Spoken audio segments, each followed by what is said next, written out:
The two women were still laughing when Mara Whitlock's hands went still on the counter. She had heard the words clearly. Everyone in the mercantile had. Clara Holt said them loudly enough to make sure of that. Lord, look at that child. She's wearing a grain sack with sleeves. Her friend Dolores Webb pressed her gloved fingers to her mouth, eyes wet with amusement, shoulders shaking.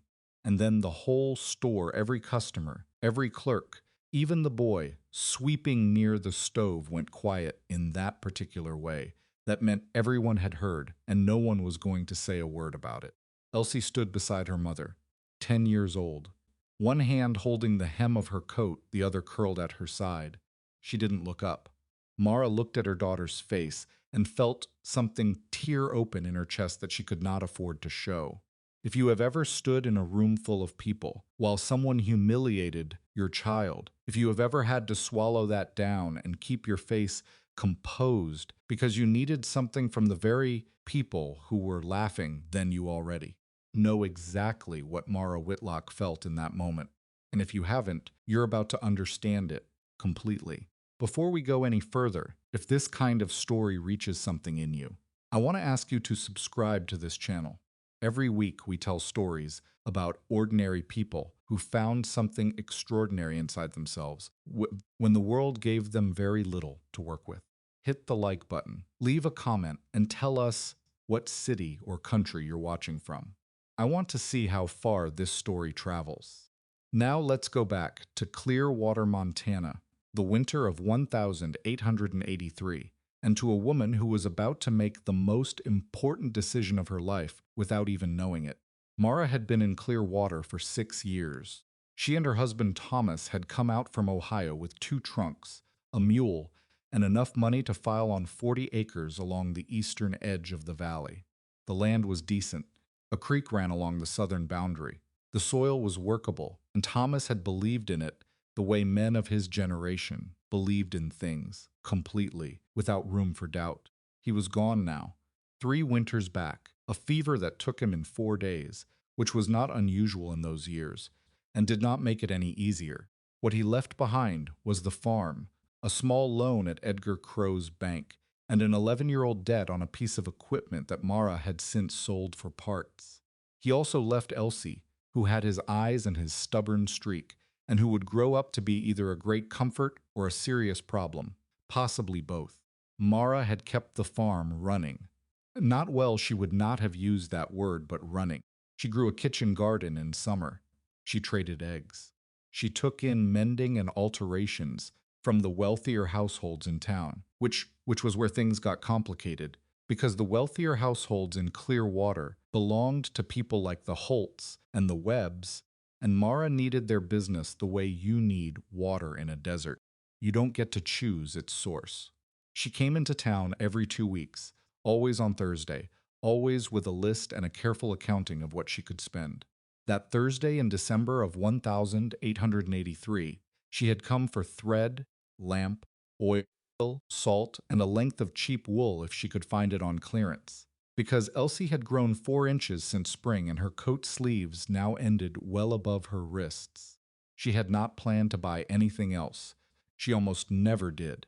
The mercantile was crowded that morning. The cold had pushed people indoors and into each other's company, and the stove at the center of the store was doing serious work. Mara had been at the counter for 10 minutes, waiting while the clerk finished with another customer, when Elsie wandered toward the yard goods section, the bolts of fabric arranged along the far wall. Mara watched her go and felt the usual small anxiety. Elsie had a habit of touching things. Not taking them, just touching, running her fingers along textures, lifting a corner of something to see the weight of it. Mara had told her 100 times, looking is with your eyes. But the girl was curious in a way that couldn't entirely be trained out, and Mara had mostly stopped trying. Clara Holt and Dolores Webb were standing near that same wall, examining a bolt of red flannel that the clerk had just unrolled for them. It was good fabric, thick, tightly woven, the kind that held its color through a winter's washing. Mara could see from across the store that it cost more than she'd spend in a month. Elsie stopped beside it. She didn't touch it, which surprised Mara. She just looked, And then Clara Holt looked at her. The words came before Mara could move. Lord, look at that child. She's wearing a grain sack with sleeves. Dolores covered her mouth.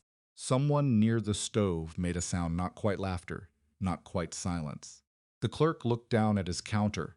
The boy with the broom stopped sweeping. Elsie's hand came up and found the hem of her coat without her seeming to notice she'd done it. She still didn't look up. Mara set down what she was holding and walked across the store, not fast that would have drawn more attention, but deliberately, with the particular kind of steadiness that costs a person something to maintain. She put her hand on Elsie's shoulder. "Come here and help me count the thread," she said. Her voice was perfectly level. She got. Elsie turned around and walked her back toward the counter. She did not look at Clara Holt. She did not look at Dolores Webb. She looked at her daughter's face, which was very still in the way that meant Elsie was working hard to keep it that way, and she counted to 10 inside her head, and then she counted again. The worst part, the part that would stay with Mara longer than the words themselves, was that Clara Holt was not a mean woman in any simple way. She wasn't cruel for pleasure. She just did not consider Elsie Whitlock to be worth the same consideration she'd give a chair. That was somehow harder than outright meanness. Meanness has an edge you can push against. Indifference has nothing. Mara stood at the counter and finished her transaction. Thread, lamp oil, salt. She could not afford the wool. She told the clerk to put the wool aside for another week, knowing she would probably say the same thing in another week, and the week after that. She was folding her paper parcel under her arm when she heard the boots. Heavy, deliberate, the kind of walk that doesn't adjust for other people. She glanced toward the door. Calder Voss had been in the store for perhaps 20 minutes. She hadn't registered him. At first he had been in the back, near the hardware, and he was not the kind of man who announced himself when he came into a room. He was large, not in a showy way, but in the way of a man who had done physical work for most of his life and whose body had organized itself accordingly. He was somewhere around 45, with the kind of face that weather and hard decisions leave their marks on. Dark coat, good boots, hat in his hand. He was known in Clearwater the way a river is known, not always seen directly, but always felt. The Voss cattle operation ran close to 12,000 acres in the valley and employed better than 60 men. He'd built it from a single homestead claim that his father had abandoned in 1860, and he'd built it without partners and without apology, and the town respected him the way it respected anything that had proven too serious to be ignored. Mara knew him by reputation. She'd seen him twice, maybe 3 times, from a distance. He walked to the yard goods section, directly to where Clara Holt and Dolores Webb were still deliberating over the red flannel. "I'll take that bolt," he said. Clara turned. Her expression shifted into the particular arrangement that wealthy women in small towns use when addressing powerful men, pleasant, slightly deferential, already calculating. "Mr. Voss." "We were just the whole bolt," he said. He looked at the clerk, not at her. "Whatever they want for it, I'll pay." There was a moment. Clara looked at Dolores. Dolores looked at the fabric. The clerk moved to the bolt and began to write the ticket. "I was going to have some of that cut," Clara said, and her voice had gone slightly flat. "I'm sure there's other fabric," Calder said, still not looking at her. He paid, had the bolt set aside for pickup, and then he did something Mara would think about for a long time afterward. He did not look at her. He did not acknowledge the previous scene in any way that would have drawn attention to it or to her. He simply picked up the hat he'd set on the counter, put it on, and walked out of the store. Mara stood with her parcel under her arm and tried to decide what had just happened. Told herself it probably meant nothing. A man like Calder Voss bought things on impulse all the time, bought whole bolts of fabric and cases of tools and barrels of goods without thinking much about it, because he could. It wasn't necessarily connected to anything. She told herself that. She mostly believed it. She walked Elsie out into the cold, put her arm around her shoulders, and started toward the wagon. "I don't care what she said," Elsie told her. "I know," Mara said. "I don't. I know you don't." Elsie was quiet for half a block. Then she said, My dress isn't that bad. Mara pulled her closer and said nothing, because there was nothing to say that wouldn't have been either a lie or too close to the truth. The drive home took 40 minutes. The road ran along the edge of a frozen field, then cut up through a stand of pine before dropping down toward the creek and the farm. The mule, whose name was Samuel and whose temperament was indifferent at best, plodded without complaint, in the way of animals who have decided that the work is simply the work. Mara ran the numbers in her head, as she always did on the drive home. The banknote was due in 6 weeks. She was short. She had known she would be short since October, and she had been managing around that knowledge the way you manage around a hole in a floor, carefully, without looking at it directly. She had taken on 2 more alterations from the Webb household. She had sold the last of the autumn honey. She was $3 closer to the number she needed, and still far enough away. That $3 might as well have been 30. Thomas had not been a careless man. That was the thing she never said out loud, because it seemed disloyal. But she had thought it more than once since he died.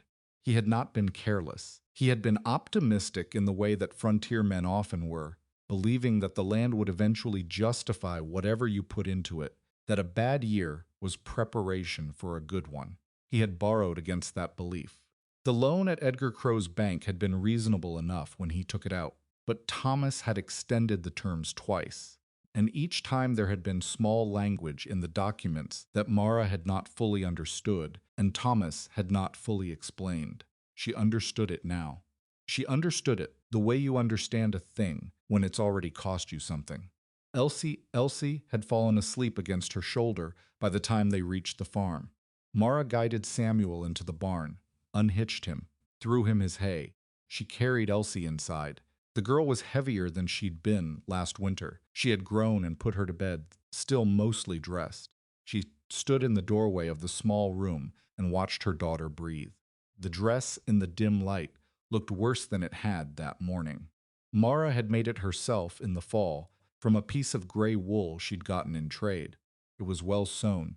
She was a good seamstress, but the wool was thin and had a worn look to it, and it hung a little wrong at the shoulders because Elsie had put on height faster than Mara had anticipated. It was not a grain sack with sleeves, but she could see, looking at it now, how someone might say something like that and not be entirely without a reference point. She went to the kitchen and sat at the table and did not light the lamp.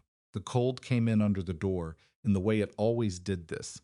Time of year she'd stuffed rags along the bottom, which helped some. She could hear the creek, faintly, through the wall. It ran year-round, that creek, even in the hard winters, because it came down from a spring higher in the hills. And the spring never froze. Thomas had loved that creek. He'd talked about it the first summer, like it was a personal friend. She sat there for a while thinking about 6 weeks, and the number at the bank, and the 2 alterations, and whether the Greer family, out on the North Road, might need any mending done before Christmas. Then she thought about Calder Voss walking to that bolt of red flannel, and not looking at Clara Holt when he paid for it. She told herself again that it probably didn't mean anything. She lit the lamp and got out her sewing kit and started on a collar she'd promised to have ready by Friday. She worked until the lamp oil ran low, and then she stopped, because she didn't have enough oil to waste it on past midnight. She lay in the dark and listened to the creek and the wind working at the eaves. And she thought about her daughter's face in the store, that careful stillness, that studied blankness that Elsie had learned somewhere in the last year or two. And she felt a kind of anger that she could not afford to do anything with, not at Clara Holt exactly, or not only at Clara Holt, at the whole arrangement, at the way a woman in her position had to keep her anger folded up and put away somewhere. It wouldn't cause damage, the way you put away anything fragile that you can't replace.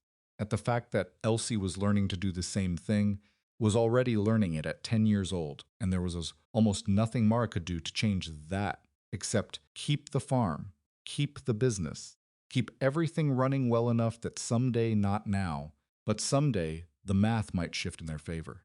6 weeks. She counted it again in the dark. Same number, same deficit. She turned over and closed her eyes and told herself to sleep, because there was work in the morning and work the morning after that, and exhaustion was one thing she genuinely could not afford. What she did not know, what she had no way of knowing, as she lay there in the cold farmhouse with her daughter sleeping in the next room, was that a man she barely recognized had driven away from the clear water, mercantile that afternoon, and gone directly to the bank, not to deposit money, to ask some questions. And the answers he got were going to change everything. Calder Voss had a rule about banks. He did not trust them, the way most men of his position did not trust them, not out of principle, but out of experience. He'd watched 3 men lose good land to bankers who had rewritten the terms of a loan in language so careful and so dense that by the time a man understood what had been done to him, it was already done. He had never let himself get into that position, and he had stayed out of it the way you stay out of mud, by watching where other people sank and stepping somewhere else. He went to Edgar Crow's bank that Thursday afternoon, not because he had business there. He kept the bulk of his accounts at the Territorial Bank in Billings, but because something had been sitting wrong in his chest since he'd walked out of the mercantile, and he had learned over 40-some years that when something sits wrong, you go look at it directly rather than wait for it to get worse. Edgar Crow was a man who had arrived in Clearwater 8 years earlier with a letter of credit and a talent for making himself appear larger than he was. He wore his suits pressed in a town where most men own 2 shirts. He sat on the town council. He had a wife who was close friends with Clara Holt, which in the social architecture of Clearwater meant something. He was not unintelligent. He was also not, in Calder's estimation, entirely straight. Calder had done business with him twice, minor things, and each time had walked away with the feeling that something had been measured that he hadn't agreed to be measured.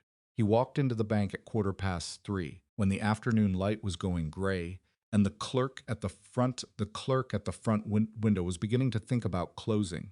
He asked to speak to Edgar privately, which Edgar agreed to with the particular eager pleasantness of a man who sees a wealthy as a customer and adjusts his whole manner accordingly.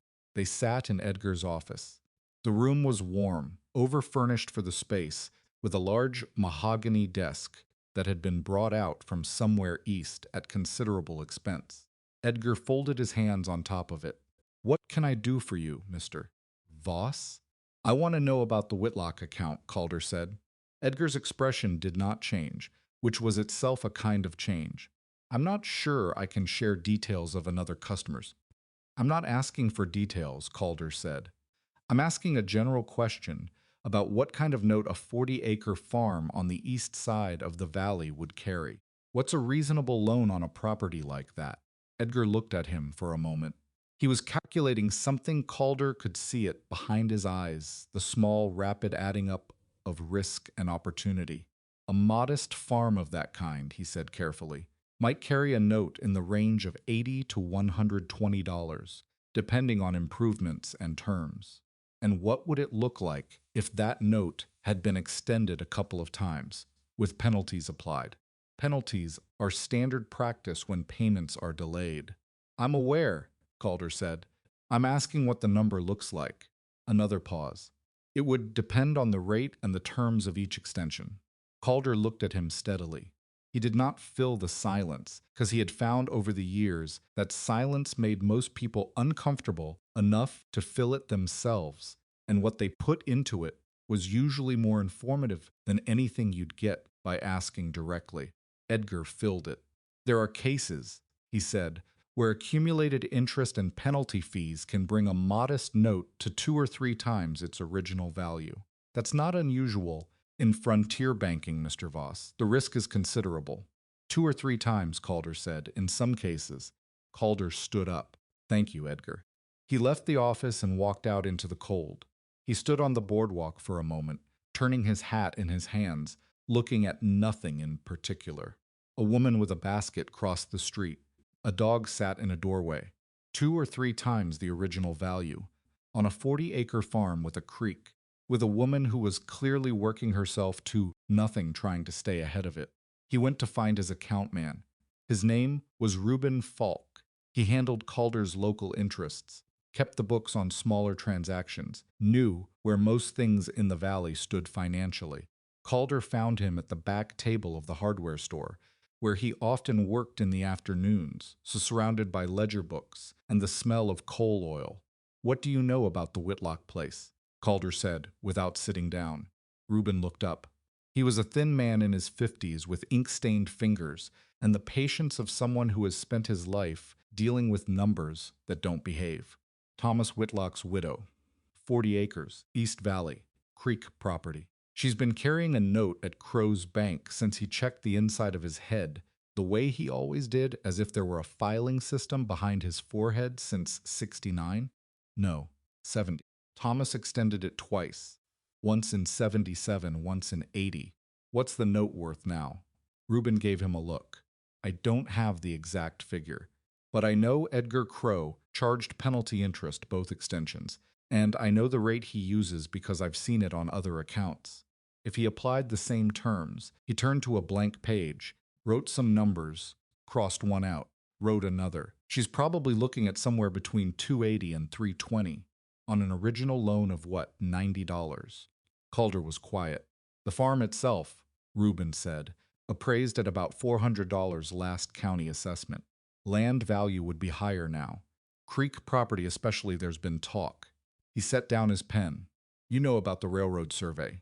"Some. They're running a line through the East Valley. The route's not public yet, but there are men who know it, and there are men who are buying up the properties along it."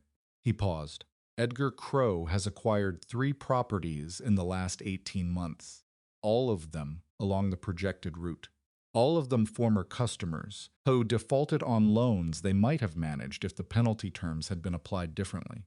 Calder put his hat on. "What day does the railroad file the official survey?" "I've heard Friday, first light." It was Thursday. Calder stood there a moment longer. Reuben watched him with the expression of a man who has given information and is waiting to see what weight it bears. "Find out the exact figure on the Whitlock note," Calder said. By morning, he left Reuben to his numbers and walked back toward the bank. Edgar Crow was not pleased to see him again. He tried not to show it, but Calder had spent too many years reading men across tables to miss the small stiffening around the mouth, the fraction of a second before the pleasant expression assembled itself. "Mr. Voss." Twice in one afternoon. "I want to pay off the Whitlock note," Calder said. The stiffening became something else, something harder to name. That's a generous impulse, Mr. Voss, but I'm afraid a debt of that nature is a private matter between the bank and my—" "I know what it is," Calder said. "I'm not asking your opinion about it. I'm telling you what I want to do. Can it be done or not?" Edgar's jaw moved slightly. "The amount outstanding, with penalties and current interest." "How much?" Edgar looked at him for a long moment. Then he opened a drawer, pulled a ledger, turned pages with a deliberateness that Calder recognized as a man buying time to think. He stopped at a page, ran his finger down a column, stopped again. $308, he said, and 40 cents. Calder took out his checkbook. He wrote the amount, signed it, put it on the desk. Edgar looked at it. He looked up at Calder. Something was happening behind his face, not anger, not quite, but something that lived in the same neighborhood as anger. "This is irregular," Edgar said. "I'll need to verify. Verify it tomorrow," Calder said. "The note is paid tonight, and I'll have a receipt for it tonight, and you'll have the documentation in order by morning, because I'll be bringing Mrs. Whitlock to this bank at 8 o'clock to confirm in her presence that her account is cleared. Do we understand each other?" A silence. A long one. "We understand each other," Edgar said. His voice was very even. Calder took the receipt written in Edgar's hand, which was precise and slightly ornate, and folded it into his breast pocket. He walked out of the bank for the second time that afternoon and stood on the boardwalk again in the cold. He'd done impulsive things before. He was not a man who believed himself immune to impulse, but this did not feel impulsive. If it felt like the kind of thing that had been obvious all along, and that he'd simply arrived at the moment to act on. He still had the bolt of red flannel in the back of his wagon. The drive to the Whitlock farm took longer than he expected because the road was iced in two places, and he had to take the horses slower than he'd planned. By the time the farmhouse lights came into view, it was well past supper time. He could see the yellow of the lamp through the window. He could see smoke from the chimney, not heavy smoke, which would have meant a roaring fire, but thin and steady, which meant someone managing a small amount of wood very carefully. He pulled up, tied the horses, and knocked. There was a long pause. Then Mara Whitlock opened the door. She was holding a sewing needle with a length of thread trailing from it. She had clearly been working at the table. Her hair was pinned up but loosely, the way it goes after a long day, and there were shadows under her eyes that said she'd been at it since before the mercantile. She looked at him the way you look at something you weren't expecting and can't immediately categorize. "Mr. Voss," she said. "Mrs. Whitlock." He took off his hat. "I apologize for the hour. I have something to discuss with you, if you'll permit me." She looked past him at the wagon, back at him. She was trying to work out what this was, he could see it. She was a careful woman, cautious in the specific way of people who have been caught off guard before and paid for it. "Elsie's asleep," she said. "This won't take long." She stepped back and let him in. The kitchen was small and very clean in the manner of a place where everything has its use and nothing exists for decoration. Pot hung near the stove. The table had sewing work spread across half of it. The lamp was turned low oil conservation. He noted same as the fire. On the shelf above the dry sink were 3 books, a tin cup, and a school primer with a cracked spine. He sat when she gestured toward the chair. She sat across from him with her hands in her lap, the needle still between her fingers. "I paid your note at Crow's Bank this afternoon," he said. She looked at him. He'd considered various ways to open this conversation on the drive out, and had eventually decided that there was no good indirect way to say it, and that any attempt at indirectness would come across as condescension, which was the last thing he wanted. She hadn't moved. "You what?" she said. "Your loan." "The outstanding balance, $308. I paid it. You'll get the confirmation when we go to the bank tomorrow morning." The expression on her face went through several things in quick succession, none of which resolved into anything simple. Shock first, then something that might have been relief, then something harder, a kind of instinctive pulling back. The way you pull back from something that seems too good because you've learned that things that seem too good usually turn out to be something else. "Why?" she said. "Because Edgar Crow was about to take your farm." She was quiet. He could see her thinking, and she was faster than he'd expected, though he wasn't sure why he'd had any expectations at all. "The railroad," she said. He looked at her. "What do you know about it?" "Enough," she said. Thomas knew something was being planned. Back when he was still, he heard it from the surveyor's man who came through in '79. He didn't know the route, but he knew the valley was being looked at.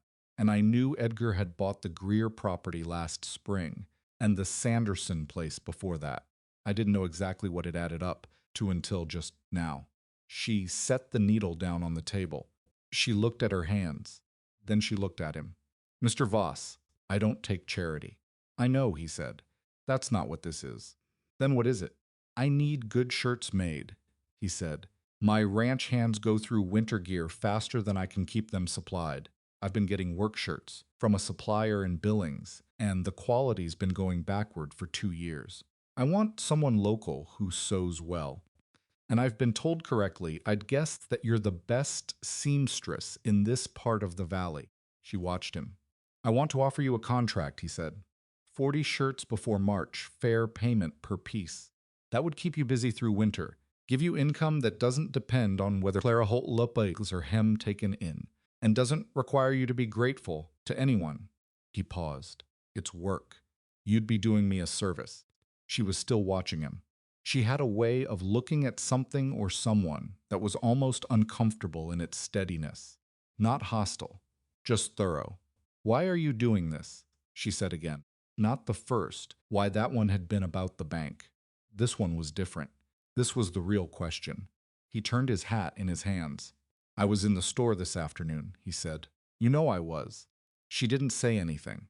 I've seen a lot of things that weren't my business, he said. This felt different. He stopped. That's not a very satisfying answer. No, she agreed.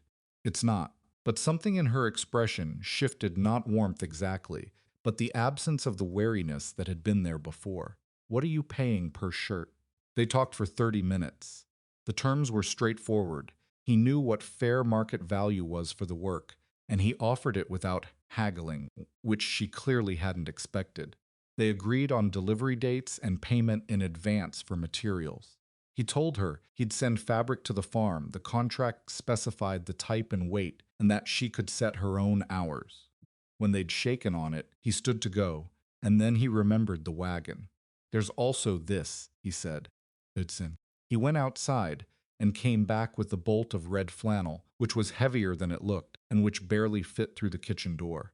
He set it on the table. She stood and looked at it for a long moment. That's the bolt from the store, she said. I bought it, he said. I have no use for it. I thought maybe Elsie might. Her jaw tightened. Not in anger, in the specific way of a person fighting, to keep their expression from doing something they haven't given it permission to do. I told you I don't take charity, she said. You can take it off the contract price if it bothers you, he said. Call it advance payment in materials. She looked at the flannel. Then she nodded once short.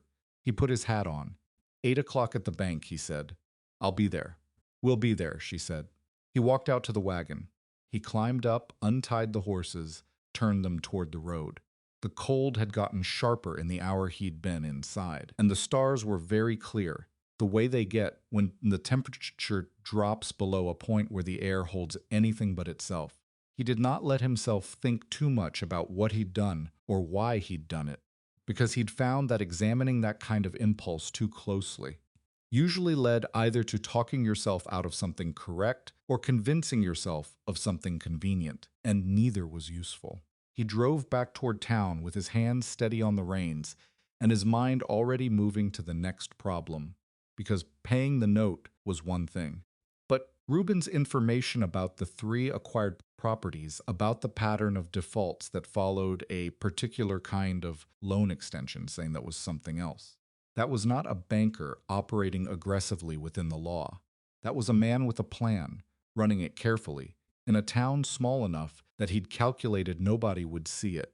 Calder had seen it.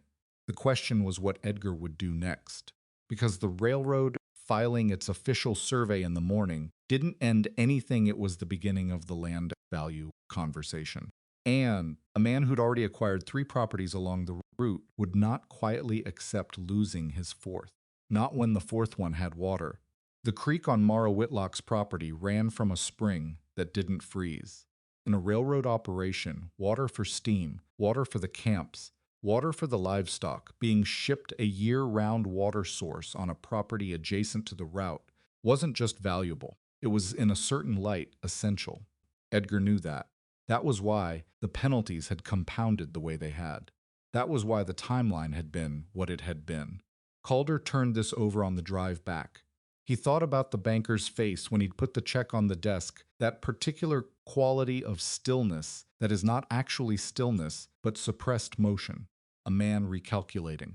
Edgar was not going to accept this quietly.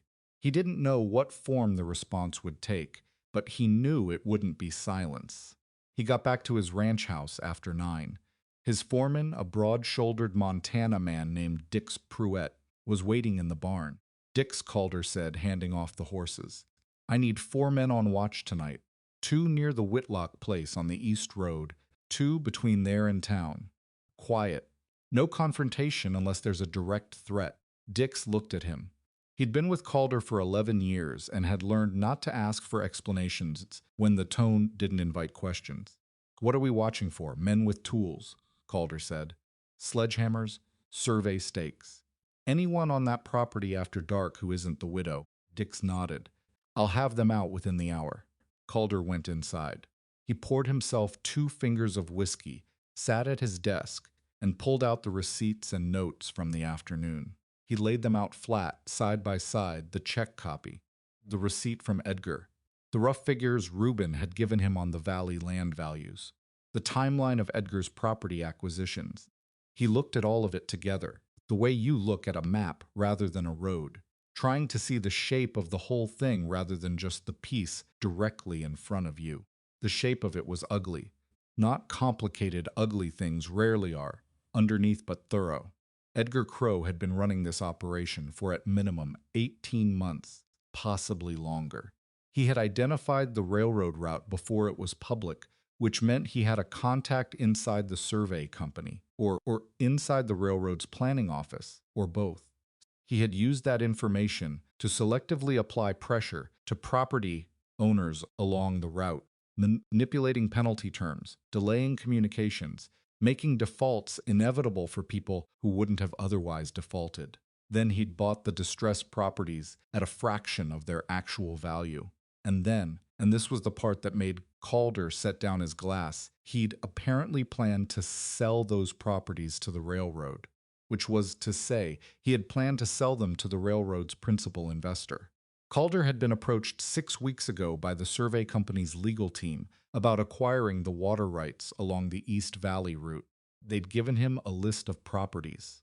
The Whitlock name had been on it, along with 3 others.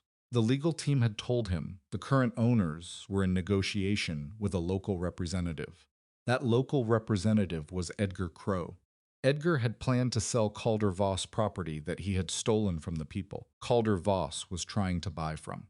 Calder sat with that for a long moment. Then he picked up his pen and started writing. He wrote through most of the evening detailed notes on every piece of information Reuben had given him.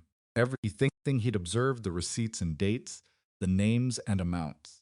He wrote it in the careful, precise manner of a man who had once been in a legal dispute over range rights and had learned that the difference between winning and losing is whether you have your facts on paper before you need them.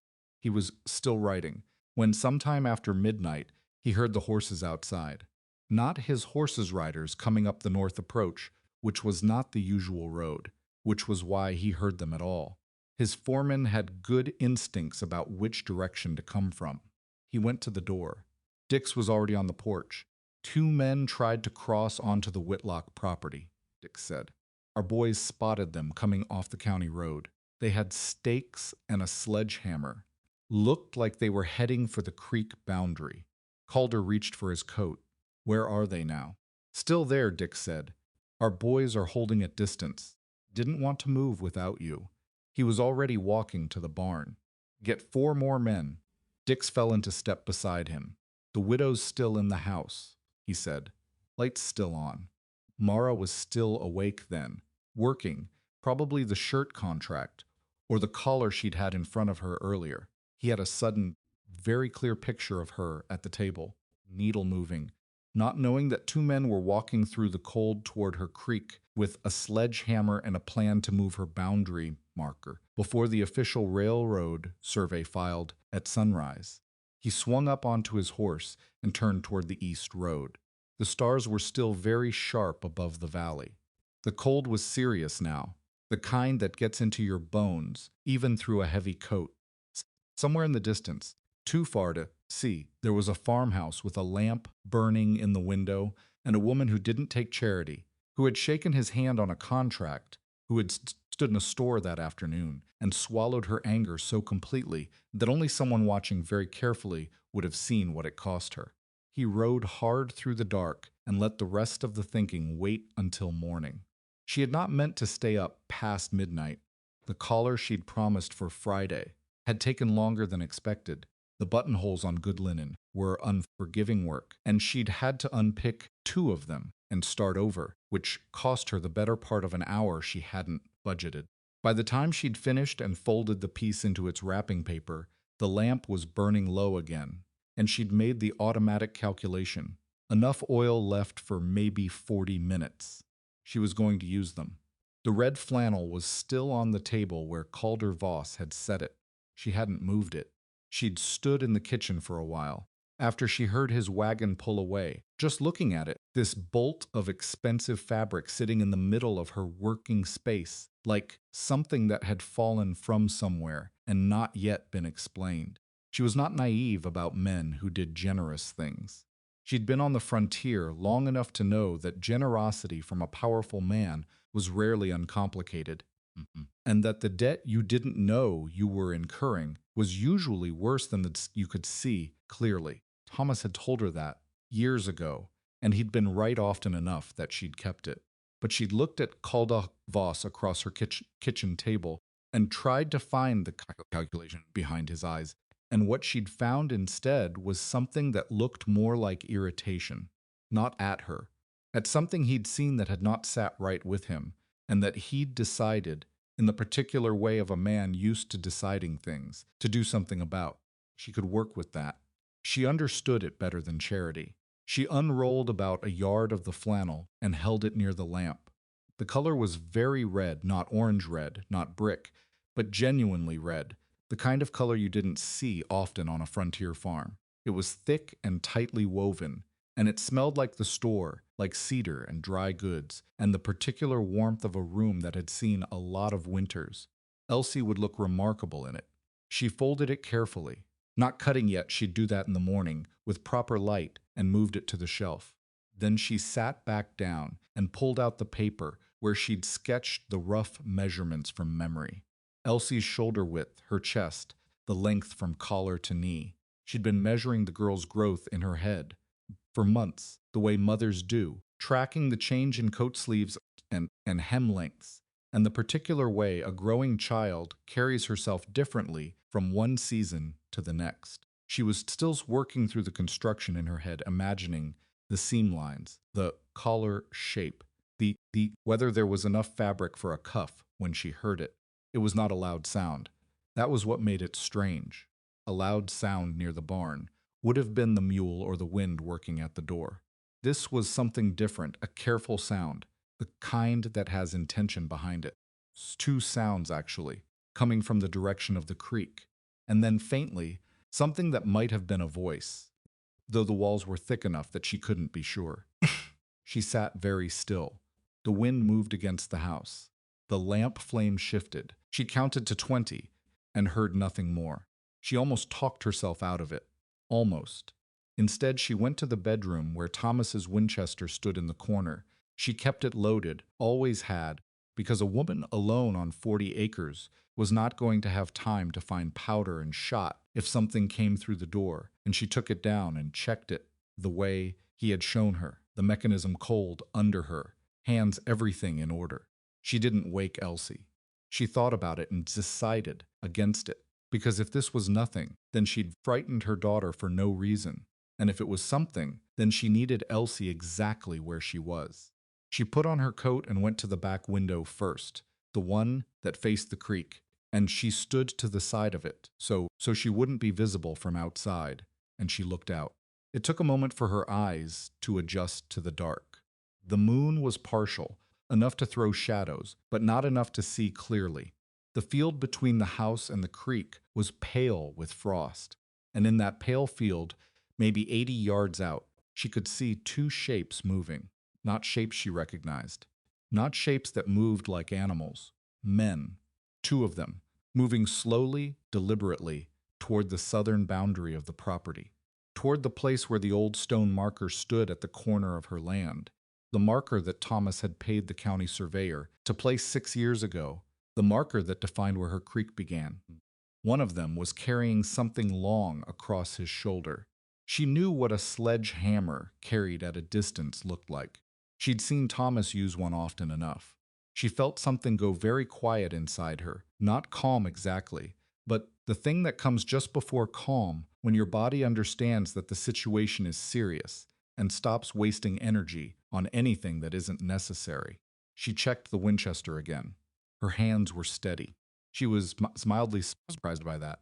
And then she put the surprise away because it wasn't useful either. She went to the back door. The cold hit her. The moment she opened it hard, immediate cold, the kind that makes breathing feel like work. She stepped onto the small porch and stood in the shadow of the eave, not moving, letting her eyes finish adjusting. The two men were closer now. They'd stopped about 20 feet from the boundary marker, and one of them was crouching, examining the ground. The other was unshoutering the sledgehammer. She could hear them talking low voices, not making any effort to be silent now that they were away from the road. the way people get careless when they think they're unobserved. She raised the Winchester to her shoulder. She did not shoot at them. She would not have. Not from this distance. Not in the dark, and not over a boundary marker regardless. But she pulled the hammer back and let the sound of it carry, which it did. That particular mechanical click was one of the cleanest sounds a rifle made, and in cold night air it traveled. Both men went still. "That's my property line," she said. Her voice came out steady and loud enough. "And that's my creek. And you need to put down what you're carrying and walk back to the road right now." A pause. Then one of the men, the one without the sledgehammer, turned toward her. She couldn't see his face clearly in the dark. His voice, when he spoke, had the flat, toneless quality of a man who has decided the situation is manageable. "Ma'am, we're surveyors working under county authority. We have documentation." "No, you don't," she said. "The county doesn't run surveys after midnight. Put it down. Ma'am, I'd suggest you lower that rifle before. I'd suggest you hear me the first time," she said, "because I won't say it a third." Another pause. The man with the sledgehammer said something to the other one. Too quiet to carry. She kept the rifle up. Her arms were beginning to feel the cold, the weight of it, but she did not shift or adjust. She had learned from Thomas that what you communicate with your body is as important as what you say. And what she was communicating now was that she had not made a decision she was uncertain about. The man without the sledgehammer took a step toward her. She fired, not at him above him, into the branches of the pine that stood at the boundary corner, a shot that took a branch clean off at about 8 feet and sent it crashing into the frozen brush below. The sounds of it rolled across the field and came back from the tree line on the far side. Both men stumbled back. The one with the sledgehammer dropped it. She levered the next round in without lowering the gun. "I have 4 more rounds," she said. "I'm a decent shot in daylight and a reasonable one in the dark. The next one goes lower." What happened next came from a direction she wasn't expecting. Out of the darkness at the edge of the field from the roadside, where she hadn't been watching, came the sound of horses. Not one horse. Several, moving fast, and then the shape of them appearing out of the dark. 4 riders at first, and then 2 more behind, and Calder Voss at the front of them on a horse she didn't recognize, a big gray that was still moving when he pulled it up, short 10 feet from the 2 men. The man without the sledgehammer turned and ran 3 steps before one of Calder's riders cut him off from the left. The man with the sledgehammer didn't run. He stood very still and looked at 6 mounted men and made the particular calculation of someone who has just realized that the situation has changed completely. Calder swung down from his horse. He walked up to the man who was still standing and looked at him for a moment without saying anything. The man was thick through the shoulders, middling height, with a week's worth of beard and the kind of eyes that look for exits. He was nobody Mara recognized. He was also nobody who looked like a county surveyor. "Who sent you?" Calder said. The man said nothing. Calder looked at the sledgehammer on the ground, then at the survey stakes which had been dropped when Mara fired, a bundle of them tied with twine. Then at the boundary marker stone, which was still where it had always been, undisturbed. "You are going to move the marker," Calder said. "Not a question. I don't know what you're." One of Calder's men had caught the other one and brought him back, holding him by the collar in the unsentimental manner of a man who does not need to try hard at this kind of thing. He was younger, late 20s, scared in a way he was not very good at hiding. His boots were wrong for surveying work, city boots, thin-soled, already soaked through. Mara had come down off the porch during this. She was still holding the Winchester. Calder glanced at her as she came up beside him, a quick look taking in the rifle, her expression, the fact that she was standing there at all, rather than locked inside her house, and something shifted in his face that she couldn't quite name. "Mrs. Whitlock," he said. "Mr. Voss." She looked at the 2 men.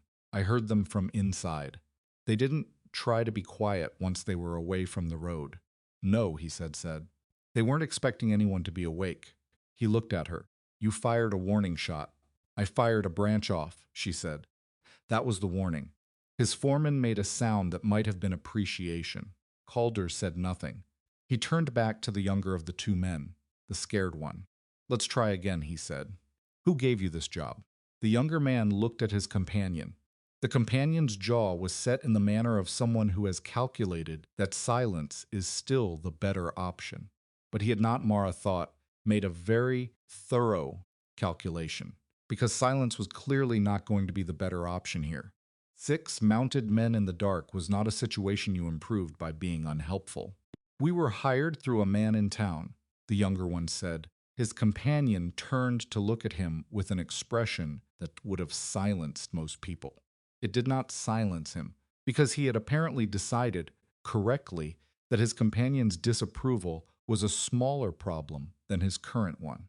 "He came to us at the boarding house day before yesterday, said he needed 2 men for a surveying job, 1 night's work, $50. Name," Calder said. "He didn't give one, paid half up front." "What did he look like?" The young man described, in the halting way of someone not accustomed to detailed observation, a man in a pressed suit with a precise way of talking and a large mahogany-colored desk visible through an open office door behind him. Calder's expression didn't change, but Mara saw his jaw set. "Dix," he said to his foreman. "Get some rope." They tied both men to the hitching post on the east side of the barn, not roughly but firmly, in a way that made clear they were going to stay there until morning. The younger one asked twice what was going to happen, and received no answer both times. The older one then said nothing, and stared at a fixed point somewhere above the tree line. Mara stood in the cold and watched all of this, and then walked back inside because there was nothing more for her to do out there, and because she needed a moment away from all of it to think. She put the Winchester against the wall and sat at the table. The bolt of red flannel was still on the shelf. The collar she'd finished was still in its wrapping. The lamp had burned very low, almost to nothing, and she considered it for a moment, and then turned it up anyway, because she was not going to think clearly, in the dark, and oil was a smaller concern than it had been an hour ago. Calder came in after a while. He knocked first, which she'd half expected, and then came in when she said to. He sat in the same chair he'd used earlier. He looked tired in a way he hadn't looked before, when he'd come with the flannel, and the contract a different kind of tired, like a man who has done the thing, and is now thinking about what comes after the thing. "The marker's still standing," he said. "They didn't get to it." "I know," she said. "I could see from the window. If they'd moved it, even a few feet," he stopped. "The railroad survey files at sunrise. The official record of property lines gets fixed at that point for the purposes of the purchase. If your creek had been on the other side of that line, it would have been on Edgar's land," she said, "because he would have already bought the rest of it from the bank when I defaulted." She said it plainly, without inflection, because she had worked out the logic of it, while she was standing on the porch with the rifle up, and there was no point in pretending it was more complicated than it was. Calder looked at her. "You understood the whole shape of it." "I understood enough of it," she said. "I didn't know about the railroad filing tomorrow, specifically. I knew the creek was why Edgar was pushing on the loan." She paused. "I just didn't know how to stop it." He was quiet for a moment. Outside, she could hear his men moving around the horses being settled, voices low, the particular sounds of people doing organized work in the cold. "Those men will give a statement tomorrow," he said.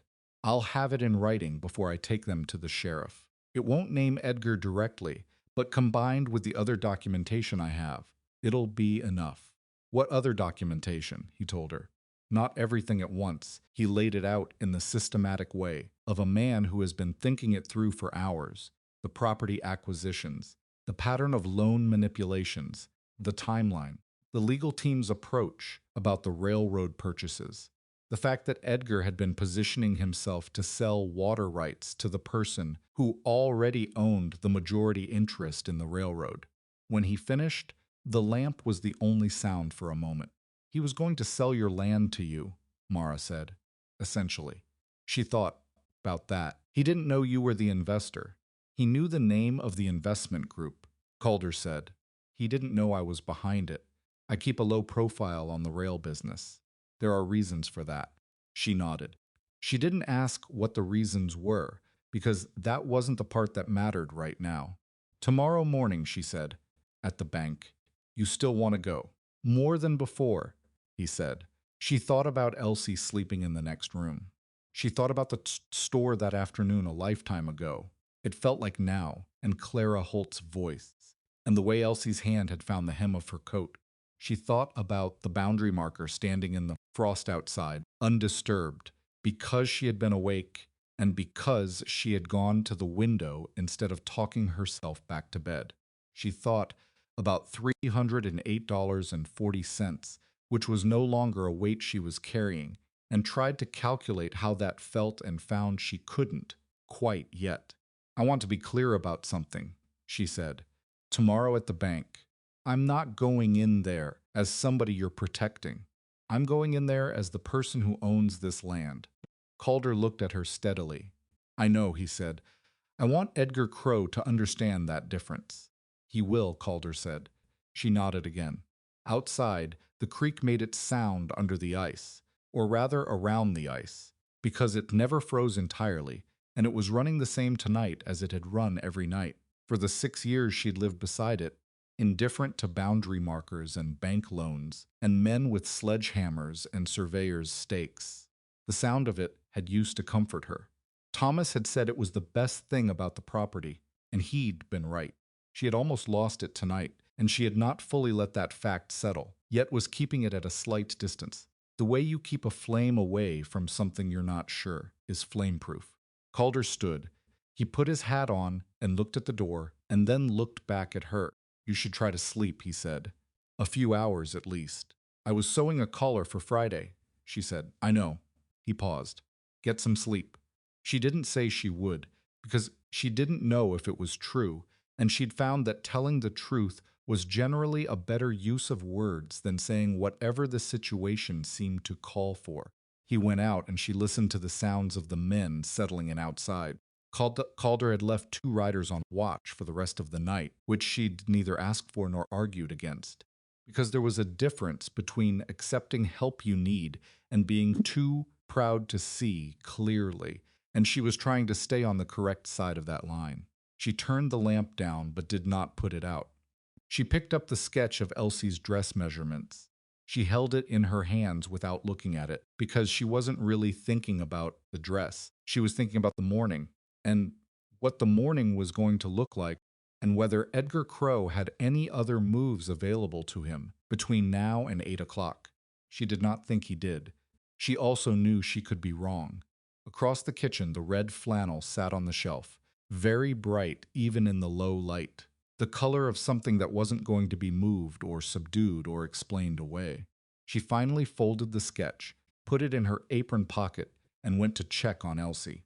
The girl was asleep on her back, with one arm across her face, in the way she had slept since she was a baby. Her breathing was even. The old gray dress was hung on the peg by the door, the one that had started all of this, or not started it, exactly, because things like this don't start in one place or one moment. But that had made the starting visible to a man who happened to be standing in the right place at the right time and had decided. For reasons that were still not entirely clear to Mara, that visible was enough. She stood in the doorway and watched her daughter breathe, and felt something that was not quite gratitude, and not quite anger, and not quite relief, but was made, she thought, of something from each of those. She went back to the table and sat and did not sleep, because she never could when she had that much organized in her head.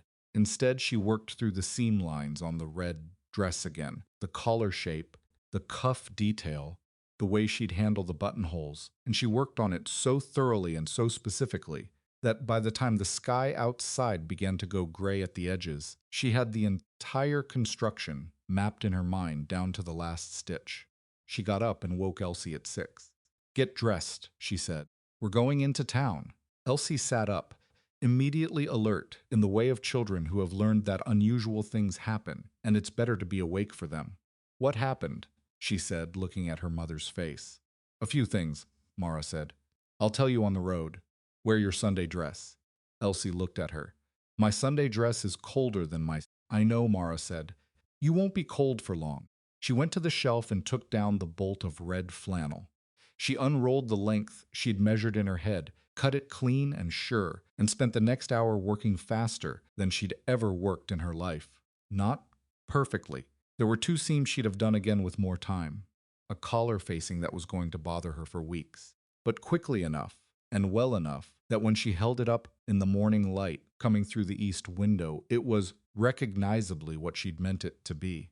She called Elsie in and held it up against her. The child stood very still while Mara checked the length and the shoulder line. Then she looked down at herself, at the red flannel against her hands, the color of it, and her expression did something complicated that Mara chose not to comment on. "It's not finished," Mara said. "The cuffs need work, but it'll hold for today." "It's red," Elsie said. "I noticed, really red." "Yes." Elsie looked up at her. "Why today?" Mara considered several answers. She picked the true one. "Because today you need to walk into a room and not look away from anyone," she said, "and the dress is part of that." Elsie was quiet for a moment, processing this with the specific seriousness she applied to things that mattered. "Where are we going?" "The bank," Mara said. Something moved in her daughter's face, something that understood more than it should, perhaps, for 10 years old. But then again, Elsie had been listening from the next room her whole life, and children who grow up in small houses learn the landscape of their parents. Worries the way they learn the landscape outside, not all at once, but steadily, until one day they know it completely. "Okay," Elsie said. Mara helped her into the dress. The color in the morning light was even more vivid than it had been, at the lamp startling almost, against the pale winter outside the window. It was the kind of red that did not apologize for itself. She did Elsie's hair, quickly and practically, and then she put on her own coat and her good hat, the one she kept for town, and she went to the door. Calder's two riders were still at the property line, breath fogging in the cold. One of them touched his hat when she came out. The two men from the night before were still tied at the hitching post, stiff and unhappy looking, and not saying anything. She didn't look at them more than once. She had other things to look at. She hitched Samuel and helped Elsie up onto the seat, and climbed up herself and turned the wagon toward the road. The sun was just clearing the eastern hills, thin winter sun that threw long shadows and didn't warm anything yet. The creek caught it a brief cold glitter at the edge of the field that she saw in her peripheral vision as she turned the wagon. Still there. Still hers. She clicked Samuel forward, and they moved toward town, the red dress very bright against the pale sky, the road hard under the wheels, the morning coming on around them whether they were ready for it or not. The road into clear water was frozen solid, and Samuel made poor time on the ice, which meant Mara had 40 minutes to think about what she was going to say when she got there. She didn't use all of them for that. Some of them she used watching Elsie, who sat beside her on the wagon seat, with her hands folded in her lap, and her back very straight, the red dress visible at the collar of her coat where the top button had come undone in the cold. The girl had not said much since they'd left the farm. She was in that particular mode. She sometimes went into the one where she was absorbing everything and giving nothing back, processing quietly in the way of someone who understands that there are situations you need to understand before you can have an opinion about them. She had asked 2 questions on the road. The first was about the men tied to the hitching post, which Mara had answered plainly and without dramatizing it. The second was about Calder Voss, which was a harder question, because Mara was not entirely sure herself what the full and accurate answer was. "He's a man who saw something that wasn't right, and did something about it," she said finally. "Does he want something from us?" Elsie said. "He wants a shirt contract," Mara said, "which I'm going to fill. That's the arrangement." Elsie considered this. "But why else?" "I don't know entirely," Mara said. "Sometimes people do things for reasons that aren't simple, like good reasons or complicated reasons." "Both sometimes," Mara said, "at the same time." Elsie appeared to find this acceptable, or at least sufficient, and went back to looking at the road. The truth was that Mara had been awake all night, not just thinking about Edgar Crow and the bank and the boundary marker. She'd been thinking about Calder Voss and what it meant that a man of his position had spent his Thursday afternoon and most of his Thursday night on a problem that was not his. She had looked for the self-interest in it, searched for it, the way you search for something you're sure you dropped somewhere, methodically, corner by corner, and had found some. The railroad land purchase was cleaner, without a corrupt banker intercepting it. The water rights were more securely obtained from the actual owner than from an intermediary with legal exposure. Those were real interests. She didn't discount them. But there was also the bolt of red flannel sitting on her shelf, and the way he'd looked at Edgar Crow when he put that check on the desk, and the 4 riders he'd left on, watched through the coldest part of a December night, without being asked, without discussion, without any expectation of acknowledgement. She wasn't going to let herself be sentimental about it, but she wasn't going to pretend it was only business either, because pretending things were simpler than they were was a habit she'd never been able to afford. Clear water came into view as they crested the last hill before town. The church steeple, the water tower, the long line of the main street with its false-fronted buildings catching the morning sun at a low angle. Smoke from a dozen chimneys. A wagon already moving along the far end of the street. Ordinary Thursday morning life, which had no idea what was about to happen inside the bank. Mara guided Samuel down the hill and into town. Calder was already there. He was standing outside the bank with his foreman Dix and 4 of his ranch riders, which was enough men that several people on the street had already stopped to look. In a town the size of Clearwater, 6 men from the Voss operation, standing in a deliberate group outside the bank at 8 in the morning, was not a subtle thing. It was not meant to be. He turned when he heard the wagon and came forward to help Elsie down, which surprised the girl enough that she let him without arguing about it, and Mara climbed down herself and tied Samuel to the post. "How are you?" Calder said to her. It was a practical question, not a social one. "Ready," she said. He nodded. He glanced at Elsie at the red dress, the collar of it bright at the throat of her coat, and something moved briefly in his expression and was gone before it could be named. "I have both statements," he said to Mara, quietly enough that only she heard, "written and signed this morning. The younger one gave us everything names, dates, the amount he was paid, the description of what he was hired to do. It's enough. Is it enough to finish this?" she said. "Yes," he said. "But I want you to hear what happens in there from the beginning, and I want Elsie to hear it too." She looked at him. "Why Elsie?" "Because in about 10 years," he said, "she's going to need to know that this is what you did, and she won't believe it the same way if she only hears the story later." Mara stood with that for a moment. Then she said, "All right." They went in. Edgar Crow's bank was not large, but it was fitted out to look larger than it was. High tin ceiling, dark wood paneling, 2 teller windows with brass fittings that he polished himself every morning before the staff arrived. Mara had been inside it perhaps a dozen times over the years, always for routine transactions, always standing at the teller window rather than going back to the office. She had never sat in one of the 2 leather chairs on the other side of Edgar's desk. She had never been invited to.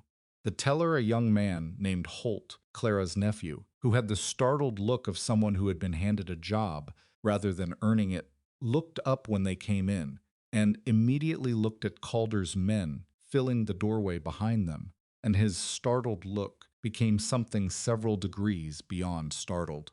"We need to see Mr. Crow," Calder said, not loudly. He didn't need to say anything loudly.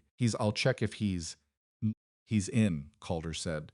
"Tell him Mrs. Whitlock is here to confirm the status of her account." Young Holt disappeared behind the partition. There was a pause of perhaps 30 seconds, long enough for Edgar to understand what was happening and calculate his options, and then the office door opened. Edgar Crow came out, looking like a man who had slept in his suit, which Mara suspected he actually had. His eyes were clear, though, and his expression was assembled into the particular arrangement of controlled pleasantness he used for important customers, and as he looked at Calder and Mara and the riders in the doorway, he was doing the same rapid calculation she'd seen him doing the day before, only faster and with less data to work with. "Mr. Voss," he said.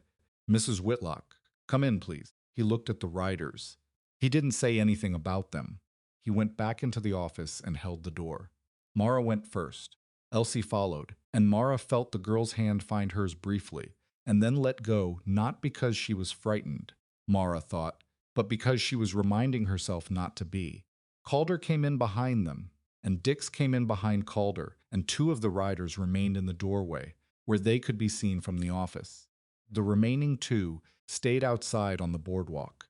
Edgar went around to his side of the desk and sat. He did not invite them to sit, which was either an oversight or a choice, and Mara decided it didn't matter either way because she had not planned to sit. She stood in front of his desk with her hands at her sides and looked at him. "I'm here to confirm the status of my account," she said. Edgar opened his ledger to the marked page. His movements were precise and unhurried, the performance of a man who has control of himself, if not of the situation. "The Whitlock account," he said, "shows a zero balance as of yesterday afternoon. Mr. Voss made a payment in full, which was recorded and receipted." He looked up. "The note is discharged." "I want the original note documents," Mara said. "The loan papers and both extensions." A pause. "Those are bank records." "They're records of my debt," she said. "Discharged. I want them." Another pause. Edgar looked at Calder. Calder looked at the desk. Edgar opened a drawer, located the documents, and set them on the desk without handing them across. Mara picked them up. She looked at each one, took her time with it, reading the penalty clauses on the second extension that she hadn't fully understood when Thomas had signed them, reading them now with the careful attention of someone who no longer needs to understand them in time to change anything, but intends to understand them completely anyway. The penalty rate was not technically illegal. It was at the extreme outer edge of what the territorial banking regulations permitted, applied to a loan where the original terms had been deliberately written to make default likely at any moment of economic stress. She folded the documents and put them in her coat pocket. "Now," Calder said, and his voice had changed register in a way that made Edgar go very still, "we have some other business to discuss." He took the envelope from his inside coat pocket and opened it on the desk. He did not hand it to Edgar. He turned it so that Edgar could read what was on the top page from where he sat. Edgar read it. Whatever color had been in his face went somewhere else. "That's a signed statement," Calder said. "From a man named Olin Marsh, who was hired 2 days ago at the Clearwater boarding house by a man matching your description to go to the Whitlock property last night and move the boundary marker on the South Creek line. He was paid $25 in advance and promised 25 more on completion." He turned to the second page. "This is a statement from the second man, whose name is Carl Dreyer. His account matches Marsh's on every particular. He also provided the name of the man who arranged the boarding house introduction. That name is a man who has done legal work for your bank on 3 separate occasions, which I can document." Edgar's hands were flat on the desk. He was looking at the papers without expression, which was itself an expression, the face of a man who has run out of the kind of expressions that are any use to him. "Those men," Edgar said carefully, "could be saying anything. A signed statement from transient laborers is corroborated by the survey stakes they were carrying," Calder said, "which are now in the possession of Sheriff Briggs, along with the sledgehammer, which I delivered to him this morning at 6:30. He paused. "The sheriff is a thorough man. He'll want to talk to you today." Silence. The tin ceiling seemed to get lower. Outside, someone walked past the window, oblivious, going about their morning. Edgar turned to Mara. It was an interesting choice of direction. Mara thought, turning to the woman rather than the man, when the man held all the documents.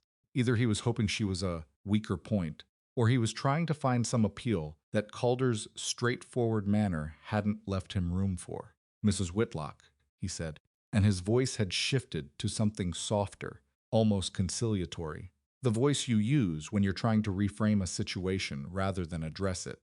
"I want you to understand that whatever irregularities may have occurred in the management of your account, the bank's intention was always to work within the legal. The penalty rate on the second extension was applied the month after Thomas died," Mara said. "He'd been dead 3 weeks. I sent a letter asking for a payment extension, given the circumstances. You wrote back and applied the penalty instead. Edgar opened his mouth. I still have your letter, she said. I have all of them. He closed his mouth. Calder let the silence sit for a moment. Then he said, I also want to discuss the Greer property and the Sanderson place and the old McCallan homestead on the north side of the creek road. Edgar went very still. All three acquired by you in the last 18 months, Calder said. All three from owners who defaulted on loans held by this bank. All three along the projected route of the Clearwater Railroad spur, which is a route that was not public knowledge at the time of the acquisitions. He opened the envelope further and took out another page. I had a conversation last week with the railroad's legal team in Billings. They sent me his record of every property inquiry they've received in the last 2 years pertaining to the East Valley route. Your name appears on 3 of those inquiries through a holding arrangement that uses a different company name. He set this page beside the others. Would you like to tell me how you knew which properties to buy? The quality of the silence changed. It was heavier now, with a different kind of weight. I'd like my attorney present, Edgar said. That's your right, Calder said. You can have your attorney present when you speak to Sheriff Briggs. Right now you're speaking to me, and I'm not the law, and you don't need an attorney to have a conversation with a man you've been doing business with. He paused. Although after this morning, that business relationship is going to look different. Edgar looked at the documents on the desk. He looked at Calder. He looked at Mara once quickly and then away. The railroad was going through that valley. Regardless, he said. His voice had gone flat and even. Those properties were going to change hands. I identified an opportunity. You manufactured the defaults, Calder said. That's not identifying an opportunity. That's creating one by taking it out of other people.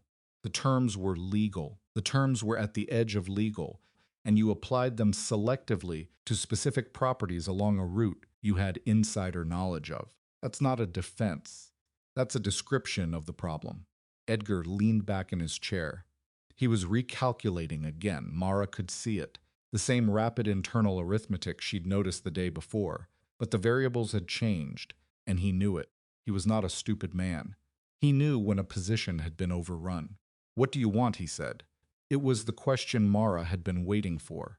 Not because she hadn't known it was coming, but because she'd been spending the 40-minute drive into town, deciding exactly how she wanted to answer it when it arrived. She answered before Calder could. I want the water rights on my property formally documented and registered with the county, she said. Today, before the railroad survey closes. I want it done in my name, not as part of any sale or transfer, just documented and registered as mine. Edgar stared at her. I'm a banker, not a... You have a notary stamp, she said. And Reuben Falk, who handles Mr. Voss's local accounts, is a licensed surveyor. He can be here in 20 minutes. She had not discussed this with Calder. She looked at him now. He gave her one slow nod. I also want written documentation that my loan penalties were applied in error, and that the bank acknowledges the account was settled fairly. She paused. And I want the same documentation for the Greer family, the Sandersons, and whoever owned the McCallan place, so that when they seek legal remedy, they have a record to start from. Edgar looked at Calder. You can't make me. No, Calder agreed. I can't make you do anything. I can only tell you what happens if you don't. He picked up the statements from the desk, squared the pages, put them back in the envelope.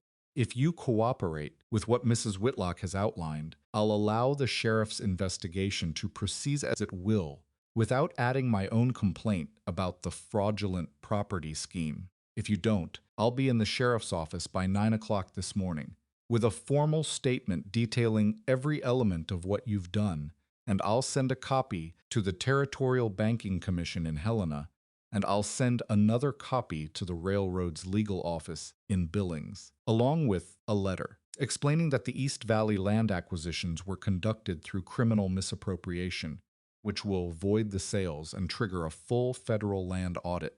He set the envelope on the desks. Your choice. The office was very quiet. From outside came the ordinary sounds of a town mourning a horse on the street, a door somewhere, A woman's voice saying something ordinary about something ordinary. Edgar sat for a long time, longer than Mara would have predicted, given that the calculation didn't seem particularly complex. But she thought she understood it. He was not sitting with the calculation. He was sitting with the fact that the calculation had already been done and that the result was not what he'd spent 18 months building toward, and a man doesn't absorb that quickly. Finally, he said, "I'll need the bank open. And Falk here." "I'll send for Reuben," Calder said. What followed was not quick and it was not clean. Reuben Falk arrived in 20 minutes, as Mara had said, carrying his survey kit and a portable notary kit, and the expression of a man who has seen Calder Voss's face in a particular configuration before and knows it means a full morning of meticulous work. The water rights documentation took an hour, because Reuben was precise, and because Edgar's clerk, young Holt, had to be walked through every step of the registration process, which he had apparently never done before. There were 2 forms that needed to be redrawn, because Edgar's hand on the first attempt had made one of the property line references ambiguous, and Mara caught it, which caused Edgar to look at her with an expression. She couldn't categorize, but that had something involuntary in it. Surprise, maybe, or a belated revision of some estimate he'd made. Elsie sat in one of the leather chairs throughout all of this. She had been offered the chance to wait outside with 2 of Calder's riders, and she had declined, and Mara hadn't pressed it. The girl sat with her hands in her lap and watched and said nothing. She watched Reuben's hands moving over the papers. She watched Calder standing at the corner of the desk like something architectural, not threatening exactly, but load-bearing. She watched her mother read every document before signing anything, taking her time with each page, asking questions when something wasn't clear in language that was specific and calm, and entirely without deference. At one point, about 40 minutes in, Clara Holt came through the front door of the bank Thursday morning, her regular day to make deposits for the household account. She took 3 steps inside and stopped. She saw the riders in the doorway. She saw Mara at Edgar's desk. She saw Elsie in the leather chair, the red dress bright against the dark leather, sitting very straight, watching everything. Clara's face did something, several things in sequence. Then she turned and went back out the door she'd come in through. Elsie looked at Mara. Mara looked at Elsie. Neither of them said anything about it. The acknowledgement letters for the Greer family, the Sandersons, and the McCallan estate took another 40 minutes because Edgar wrote them slowly in his precise, ornate hand, and Calder read each one and sent 2 of them back for revision because the language was hedged in ways that would have been useful in court and weren't what had been agreed to. Edgar rewrote them without argument, which told Mara more than anything else he'd done that morning about how completely his position had collapsed. It was past 10:30 when they finished. Edgar sat behind his desk with the signed copies of everything arranged in front of him and the unsigned originals with Calder and Mara. He looked like a man who had been awake all night, for reasons other than watching a property line, a man who had been running numbers in his head and arriving at the same result from every direction. "You should know," Calder said, folding his copies carefully, "that I'm withdrawing the Voss ranch accounts from this bank today. All of them. That's approximately $42,000 in deposits and operating accounts. I'll be transferring to the Territorial Bank in Billings." He looked at Edgar without anger, which was almost worse than anger. It was the look of a man disposing of something that has ceased to be useful. "I'd suggest you consider carefully whether Clearwater is still the right town for your operation." Edgar said nothing. "There's one other thing," Calder said. He sat down then, for the first time in 2.5 hours. He sat the way he stood without performance, without adjustment. "The railroad's legal team is going to need to renegotiate the East Valley land purchases. The 3 properties you acquired will be subject to audit. That process is going to take time and it's going to be visible." He paused. A banker whose land dealings are under a federal audit does not typically retain his depositor base for very long in a town this size. Edgar's jaw moved. "You're going to destroy this bank." You made choices that are going to have consequences, Calder said. That's not the same thing. The town needs this bank. Clearwater will have a bank, Calder said. It'll just have a different one. The Territorial Bank has been looking to open a branch in this valley for 3 years. I'll speak to them this week. He stood. The timing works out. Edgar looked at the wall. He had the expression of a man who has not accepted the situation, but has run out of angles from which to refuse it. Calder turned to Mara. Anything else? She had one more thing. She had thought about whether to say it and had decided that not saying it would be its own kind of dishonesty. The Greer family lost their farm, she said to Edgar. They're living with the wife's brother in Havre. They had 4 children. She wasn't saying it with heat. She was saying it the way you state a fact you want on record. The Sanderson boy, the oldest one he left for Wyoming in the spring, because there was no reason to stay after the property went. He was 19. His mother hasn't had a letter from him in 4 months. She paused. I want you to know that I know those names and that other people in this valley are going to know them too. Edgar did not respond. He was looking at the desk. That's all, Mara said. They walked out of Edgar Crow's bank at 10 minutes past 11. The morning had gotten brighter while they were inside. Winter sun, thin and cold but genuine, and the main street of Clearwater was conducting its ordinary business around them. People moving between shops, a delivery wagon parked in front of the general store, 2 men on the boardwalk across the street who stopped talking to watch Calder's riders file out of the bank entrance. Mara stood on the boardwalk and felt the cold and the sun at the same time and tried to locate what she was feeling and could not quite do it. Relief was part of it. Something harder than relief was part of it too. Something that didn't have a clean name, the particular weight of having been in a room where someone's whole constructed position collapsed and not feeling triumphant about it. Exactly. Because triumph implied that she'd been in a contest, and what she'd actually been in was a situation where someone had tried to take something that was hers and had not succeeded. That was different from winning. It just looked the same from the outside. Elsie was standing beside her on the boardwalk, looking up the street. The red dress was visible at her collar and cuffs, the color of it absurd and vivid and entirely right in the winter morning light. Are we going to be okay? Elsie said, not frightened, asking the way she asked everything directly, wanting the actual answer. Mara looked at her. Yes, she said, we're going to be okay, because of Mr. Voss, because of the water rights documentation and the discharged note and the contract. Mara, Mr. Voss made it possible to get those things. But those things are what's going to keep us okay. There's a difference. Elsie considered this. Is that the difference between help and charity? That's exactly the difference, Mara said. Calder had been speaking to Dix at the edge of the boardwalk, something low and practical about the withdrawal process for the bank accounts, which was going to take the rest of the morning to execute properly. He finished and came to where they were standing. Reuben's going to file the water rights documentation at the county office this afternoon, he said to Mara. You'll have a certified copy by end of week. Thank you, she said. She said it without qualification, because she had decided on the drive, in that there was a difference between not taking charity and not acknowledging help, and that collapsing those two things into one was a form of pride that she couldn't actually afford. He nodded. He looked like a man who had expected the thank you about as much as he'd expected the rifle shot last night, not surprised by it, but registering it fully. The shirt contract, he said. First delivery in 6 weeks, if that still works. It still works, she said. I'll need the fabric specifications. I'll send them out this week with one of the men. Fine. She looked at him. He looked back at her.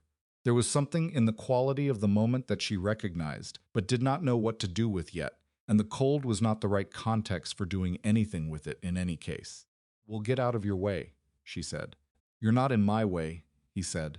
We have to get back, she said. The mule doesn't do well in the cold for long periods. He almost smiled. She had the distinct impression that this was a rarer event than it looked. Give Samuel my regards, he said. She took Elsie's hand and they walked to the wagon. She helped Elsie up. untied Samuel, climbed to the seat. When she looked back, Calder was still on the boardwalk, not watching them. Exactly. But facing in their direction, speaking again to Dix about the bank business. She turned Samuel toward the east road and clicked him forward. Elsie sat beside her with her hands in her lap, and the red collar bright against the winter said nothing for the first block, and then said, "I want to learn to do what you did in there." "What did I do?" Mara said. "Read everything before you signed it," Elsie said, and caught the mistake on the property line. Mara looked straight ahead at the road. Samuel's breath fogged in the cold, regular, and patient. "Then learn to read carefully," she said, "and learn what property lines mean, and what loan documents mean, and what the penalty clauses look like when they're designed to trap you. Learn all of that." "How do I learn it?" "The same way you learn anything," Mara said.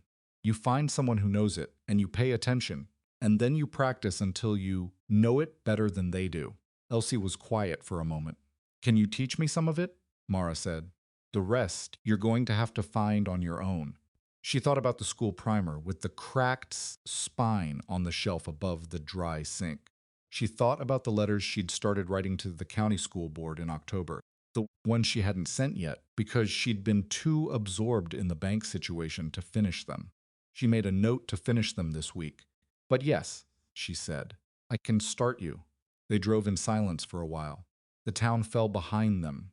The road opened into the valley, and the hills came back into view. The pale winter hills with their pine stands and the cold glitter of the creek visible in the distance as they approached the farm from the west. It was still there. The same as it had been every morning for 6 years, which was both ordinary and, this particular morning, something more than ordinary. Mara guided Samuel into the familiar last stretch of road, the turn where the fence post marked the edge of her property, the slight rise before the house came into view. The 2 ranch riders that Calder had left on watch overnight were gone. She'd seen them briefly on the main road coming out, heading back toward the Voss operation, nodding to her as they passed.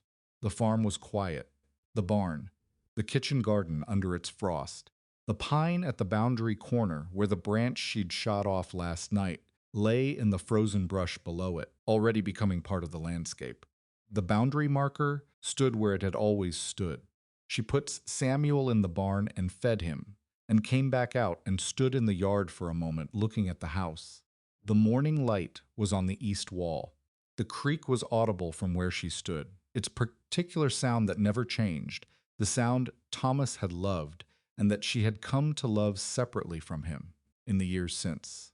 In the way you come to love, the things a person loved after they're gone, not because of them, but because the thing itself turns out to be worth loving on its own terms. She was going to need to repair the east fence before spring.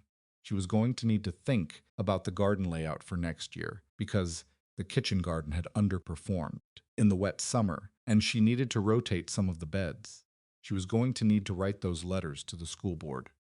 She was going to need to source the fabric for 40 work shirts and map out a production schedule that kept the sewing running without putting her behind on the other alterations work. There was, in other words, a great deal to do. There always was. She went inside, took off her coat and her good hat, and put on her work apron. She looked at the bolt of red flannel on the shelf, what remained of it after the dress. There was enough for a second garment, maybe a jacket, if she was careful with the pattern. She'd work that out later. She lit the stove and put water on, and sat at the table and took the loan documents out of her coat pocket. She smoothed them flat and read through each one again, slowly, without any of the anxiety that had accompanied every previous reading. They looked different now, smaller, somehow. The numbers were the same. The penalty clauses were the same. But the weight of them had changed, because the weight had been paid and documented and filed, and what remained was just paper. She folded them and put them in the box on the high shelf where she kept important documents alongside Thomas's homestead filing and his letter from the county survey office and the water seal of sale from the original property transfer. She put her own name on a piece of paper and tucked it under the edge of the box so that anyone going through those documents after her Elsie Someday would know that the person who had sorted and kept them was Mara Whitlock, and that she had known exactly what she was doing. Elsie came in from feeding the chickens, pulling off her gloves, her face red from the cold. She stopped in the kitchen doorway and looked at her mother at the table. "What are you doing?" she said. "Filing things," Mara said. "Can I have some of the red fabric?" Elsie said. "The leftover piece." "What for?" "I want to keep a piece of it," Elsie said. "Just a small one." Mara looked at her. The red collar was still bright at her throat. The morning was on the window. Outside, the creek ran on. "Cut what you want," Mara said. "Leave enough for the jacket." Elsie went to the shelf and measured with her hands and cut a careful square from the end of the bolt, folded it twice, and put it in the pocket of her Sunday dress. She did it the way she did most things precisely, without wasted motion, with a seriousness that was going to serve her well and sometimes make her lonely, and that Mara recognized because she had the same quality herself. "Ready for school," Mara said. "It's Friday," Elsie said. "School's tomorrow." "Then start with the primer," Mara said. Page 43. The section on contracts. Elsie looked at her. "The primer doesn't have a section on contracts."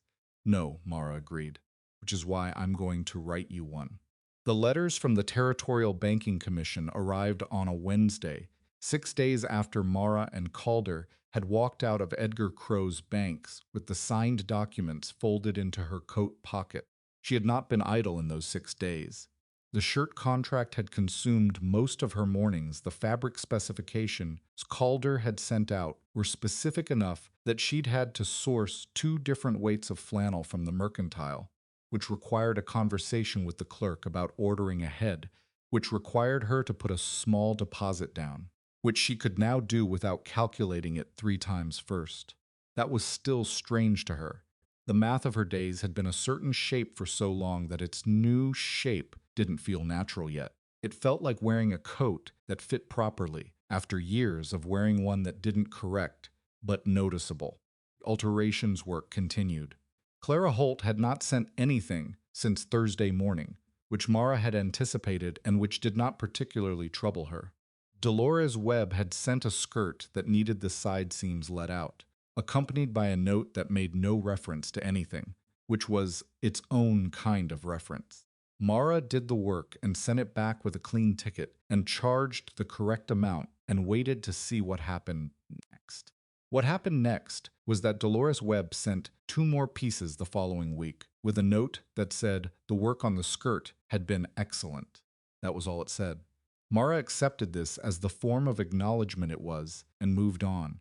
The letters that arrived on Wednesday were formal, from the Territorial Banking Commission in Helena, Inland, and they were addressed to 3 parties: the sheriff's office in Clearwater, the county clerk, and Mara Whitlock, care of Rural Route 4, Clearwater Township. Her copy was 4 pages, dense with the specific language that official investigations use, which she read carefully at the kitchen table with a cup of cooling coffee beside her and Elsie at school. The commission had opened a formal inquiry into the lending practices of the Clearwater Savings and Trust under the management of Edgar Crow. The inquiry covered a period of 3 years. It identified 5 accounts, not 3, as Calder's research had initially suggested, but 5 where penalty terms had been applied in a pattern inconsistent with the bank's stated policies and with territorial banking regulations. One of those 5 accounts was the Whitlock account, which was listed first, which she thought was probably because it was the one with the most complete documentation. Her own letters to Edgar, which she'd kept in the box with Thomas's papers, had turned out to be significant. The timeline they established, combined with the payment records and Reuben Falk's analysis of the penalty calculation method, made the manipulation visible in a way that no single document could have done alone. She had not known, when she'd written those letters, that she was building a record. She'd written them because they needed to be written, because the business of the farm required communication with the bank, because ignoring a thing doesn't make it go away. But the habit of keeping paper, which Thomas had started, and which she had continued for practical rather than strategic reasons, had turned out to be something more than practical. She thought about that for a while after she'd finished reading. Then she poured out the cold coffee, made fresh, and went back to the shirts. The news about Edgar spread through Clearwater, the way news spreads in small towns, not all at once, and not cleanly, but in layers, each layer adding something to the previous one, until the full shape of the thing was visible to everyone, though no two people agreed on exactly what that shape was. The version that most people settled on was something like Edgar Crow had been manipulating loan terms to acquire land along the railroad route, and Calder Voss had uncovered it and brought it to the commission, and now Edgar was facing consequences. That version was accurate enough. It left out Mara almost entirely, which was also typical of the way stories move through small towns. The central figure is often the one the story has least room for. But some people knew. Reuben Falk knew because he'd been in the room. Dix Pruitt knew. The young man from the boarding house, Olin Marsh, knew, though he'd left Clearwater before the week was out, and his knowledge went with him. And young Holt, the teller, knew had watched the whole thing from his position behind the partition, had heard every word through the thin wall, and had apparently decided that what he'd witnessed was worth discussing carefully with the people he trusted. Within 2 weeks, enough people in Clearwater had a working understanding of what had actually happened, that Mara began to notice the difference in the way she was treated in town. It was not dramatic. Nobody made speeches. Nobody came to her door with apologies or declarations. It was smaller than that. The clerk at the mercantile, who had always been polite in the specific way of someone completing a transaction, now asked how Elsie was doing in school by name without prompting. The woman who ran the dry goods store, a widow herself named Pearl Atchison, who had never been unfriendly but had never been warm either, stopped her on the boardwalk one Thursday and said simply, "I heard what you did with the bank," and then said nothing more and walked on. Mara stood there for a moment and then walked on herself, and later that evening she thought about those 7 words and what they contained and what they left out, and decided that Pearl Atchison had said exactly the right amount. Edgar Crow and his wife left Clearwater on the 14th of December, 11 days after the bank confrontation. They left quietly, early in the morning, with a hired wagon, carrying what looked like household furniture and 3 trunks. Nobody organized a farewell. Mara heard about it from Elsie, who had heard about it from the teacher, who had seen the wagon from the schoolroom window. "He's gone," Elsie said that evening, setting her school primer on the table. "Yes," Mara said. "Are you glad?" Mara thought about it honestly, which was the only way she'd ever been able to think about anything. "I'm glad the situation is resolved," she said. "I don't know if glad is the right word for the rest of it." Elsie considered this. She had been doing that more lately, considering things rather than immediately responding, which was a quality Mara was watching develop in her, with something between satisfaction and unease. Satisfaction, because it was good. Unease because a child who thinks that carefully is a child who is going to eventually outgrow everything you can teach her, and that moment comes faster than you want it to. "Why not glad?" Elsie said.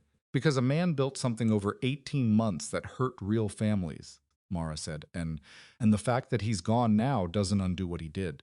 The Greer children are still in Havre. The Sanderson boy is still somewhere in Wyoming. Those are real things that still exist." She paused. Being glad that the person who caused them is gone feels like confusing the symptom for the disease. Elsie looked at her steadily. "What's the disease?" "The belief that because you have power, you're allowed to use it however you want," Mara said. "Edgar Crow didn't invent that. He just practiced it in one small town." She went back to the shirt she was working on. "Now do your reading."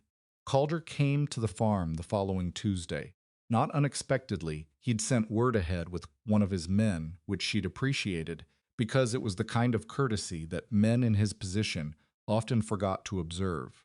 He came alone, without the riders, which was also different from the last time, and which registered. He looked tired. Not the same tired as the night at the creek that had been physical, the tiredness of a man who had been moving hard through a cold night.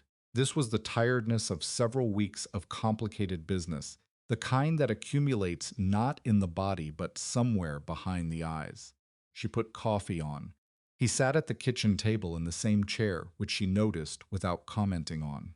The Banking Commission has formally suspended the Clearwater Savings and Trust, he said.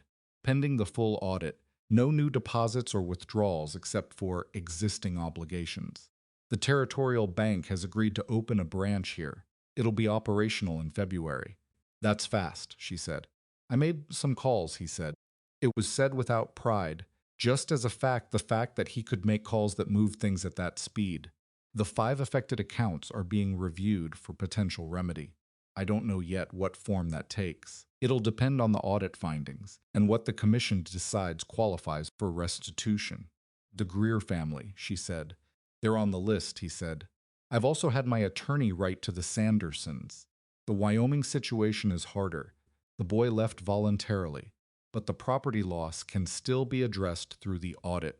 He wrapped both hands around the coffee cup. It won't give them back what they lost, but it'll give them something. Mara sat across from him. The morning was gray outside, overcast and flat, the kind of December day that looks the same at 8 as it does at 4.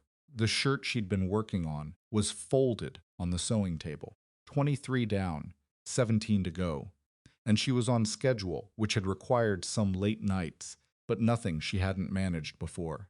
There's something else, he said. She waited. The railroad's legal team has completed the East Valley acquisition review. The 3 properties Edgar acquired are being returned to their previous value assessments for the purposes of the audit.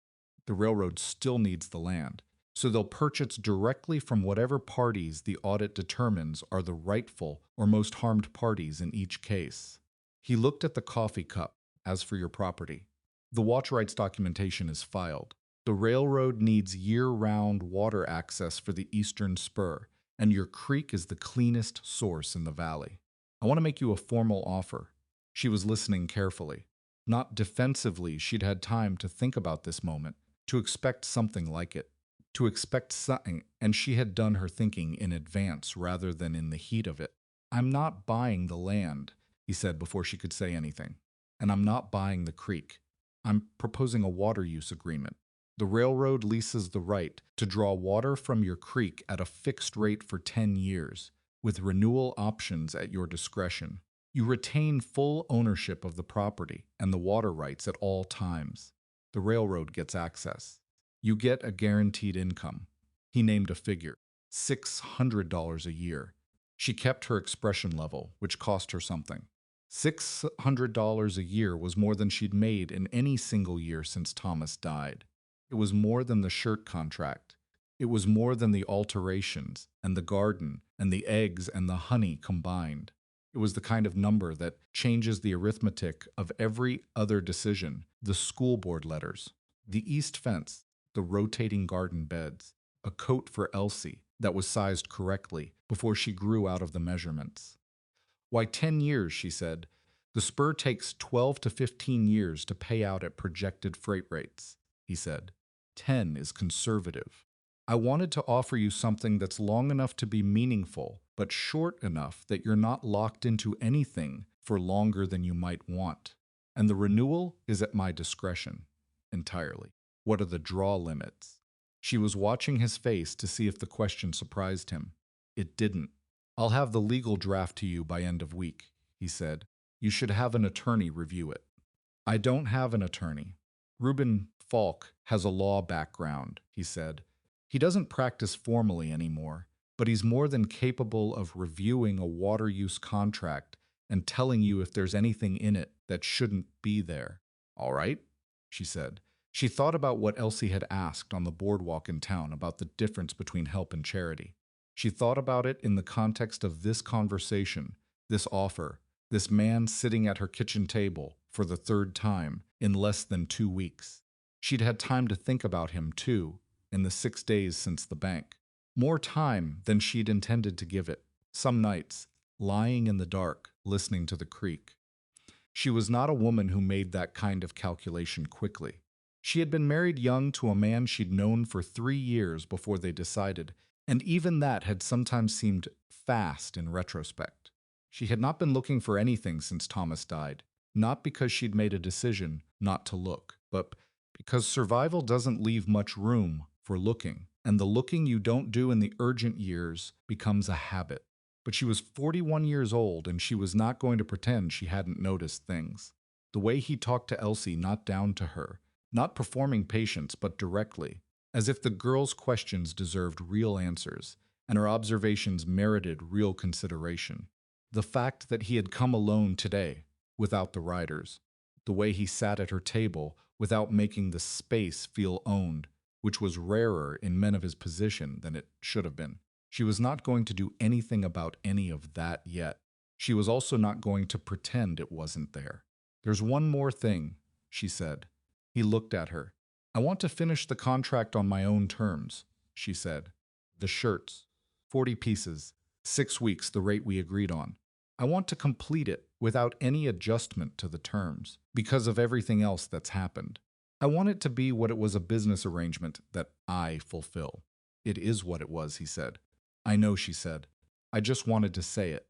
He looked at her for a moment in that way. He had steady, without hurry, without the particular performance that most people put on when they're looking at someone they want to understand. "You're going to finish those shirts and then find a reason to not need the contract renewed," he said. It wasn't quite an accusation. It was the observation of someone who had been paying attention. "Maybe," she said, "or maybe the work is good and the arrangement is fair, and I'll take the renewal. I haven't decided." "Fair enough," he said. He drank the rest of his coffee and stood. He picked up his hat and held it in his hands the way he always did when he was about to leave, but hadn't quite started leaving yet. "Elsie," he said. "How's she doing?" "She cut a square from the red flannel," Mara said. "The leftover piece. She's keeping it." Something moved in his face. "Good," he said. "Just that." "She asked me to start teaching her about contracts and property law," Mara said. "I've been writing her a primer." "You're writing it yourself." "The ones available aren't written for a 10-year-old in Montana," she said. "So yes." He was quiet for a moment, then he said, "When you're done with it, I'd like to read it." She looked at him. "I mean it," he said. "I think it would be useful, and not just for Elsie." She didn't know what to say to that, which was unusual, so she said nothing, which was the honest response. He put his hat on and went to the door. "End of the week for the legal draft," he said. "Have Reuben look at it, I will," she said. He left.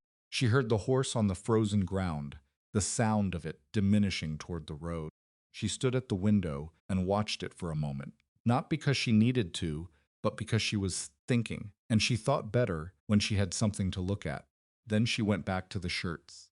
Winter moved on the way Montana winters do, without apology, without interruption. One gray day following another in a sequence that would eventually break, but gave no sign of when. The creek ran. The frost came and came back harder. Elsie grew another quarter-inch that Mara measured against the doorframe.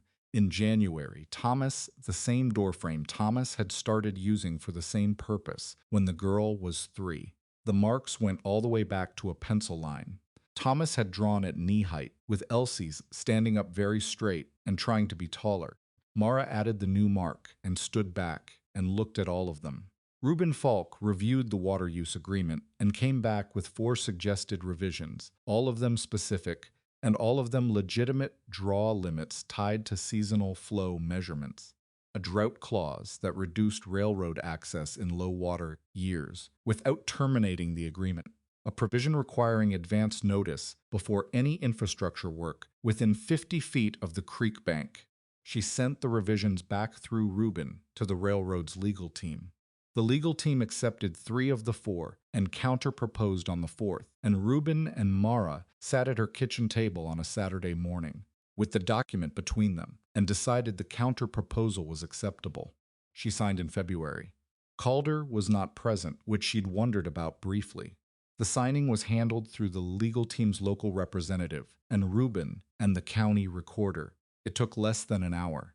When it was done, Reuben shook her hand and said, "Thomas would have been proud of that negotiation," which was the kindest thing anyone had said to her in a long time and which she accepted without deflecting, because deflecting kindness was another habit she was working on. She sent Calder a note that evening. 3 sentences, the agreement was signed. She'd accepted the revised 4th clause. The first shirts would be delivered Friday, as scheduled. She folded it and gave it to the rider, who stopped at the farm every week with supplies for the contract work. She did not expect a reply and received one anyway. 2 sentences in a hand that was disciplined and economical. The hand of a man who wrote carefully and rarely. The agreement was in good hands. Friday worked well. She kept the note. She put it in the box on the high shelf, which was becoming something different than it had been, less a repository of obligations and more a record of a life that was being rebuilt in specific documentable steps. The loan documents, the water rights registration, the signed contract, the note, Elsie's pencil marks on the doorframe. She didn't think of it this way consciously, but that was the shape it was taking. The 40 shirts were delivered on a Friday morning in the 2nd week of February, folded and wrapped in brown paper, and stacked in the wagon bed in 2 rows. She'd done the last 3 the night before in a rush, that she wasn't proud of the cuffs. On the last shirt were stitched slightly unevenly on the inside, where it wouldn't be visible but where she would know, and had finished past 2 in the morning and slept 4 hours, and gotten up and loaded the wagon. She delivered them to the ranch herself, which was not strictly required by the contract. Calder had offered to send a rider to collect, but which she had decided to do because a contract fulfilled deserved to be fulfilled in person, and because she wanted to see the ranch which she had never seen, which was an honest admission she made to herself and to no one else. The Voss operation was larger than she'd pictured. The main house was a long, low building of hewn timber that had the practical look of something built to last, rather than to impress. Deep eaves, good chimney work, windows on the south side where the winter sun came in. The barn was larger than the house, which was how you knew the man's priorities. The corrals held horses that were plainly well kept, their coats thick and even. Dix Pruitt met her at the gate and helped unload the shirts, counting each one against the contract sheet with the methodical attention of a foreman who has learned that details missed at delivery create problems later. He found nothing to question, because there was nothing to question, which he said directly. These are good work, he said. Quality's better than what we've been getting from Billings. He said it, the way he said everything plainly, without decoration. Calder came out of the barn while they were finishing. He was in work clothes, which she hadn't seen before: heavy canvas pants, a coat that had seen years of actual use, boots that were different from his town boots, and more credible for it. He had apparently been doing something that required both hands, because he was wiping them on a piece of cloth as he came across the yard. Mrs. Whitlock, he said. Mr. Voss. She looked at the stacked shirts already being carried toward the house by 2 of the hands. 40 pieces as specified. The fabric and construction are per the contract. I've included a note on the cuff attachment method. There's a specific way to reattach if one works loose at the seam, which can happen with hard use. He looked at her. You wrote care instructions. Maintenance instructions, she said. They're work shirts, not keepsakes. He said nothing for a moment. Then, would you like to come inside? She'd thought about this possibility on the drive out, which was not a short drive, and had not come to a firm conclusion, which was itself a kind of conclusion. Yes, she said. The kitchen in the ranch house was large and functional, in the way of a place where a working crew sometimes ate together, a long table, good stove, a window that faced east where the morning would come in well. It was also, she noticed, not a particularly comfortable room. There was no one's presence in it, which was the specific absence of someone who hasn't had anyone make a room theirs for a long time. They sat on opposite sides of the long table, with coffee between them, which was becoming something she associated specifically with him, not uncomfortably, just as a fact, the way certain things take on association without intention. The contract renewal, he said. I want to offer it regardless of today. The work is good. Dix's assessment counts for more with me than any other. I'll think about it, she said. I meant what I said. I'll decide based on whether the arrangement still makes sense, not based on anything else. I know, he said. That's why I'm offering it. She looked at the east window. The morning light was coming through it at a low winter angle, finding the dust on the sill and the grain of the table, and the steam from the coffee cups. She thought about what she'd told Elsie about the difference between help and charity, about the difference between a thing that's complicated and a thing that's made of good reasons.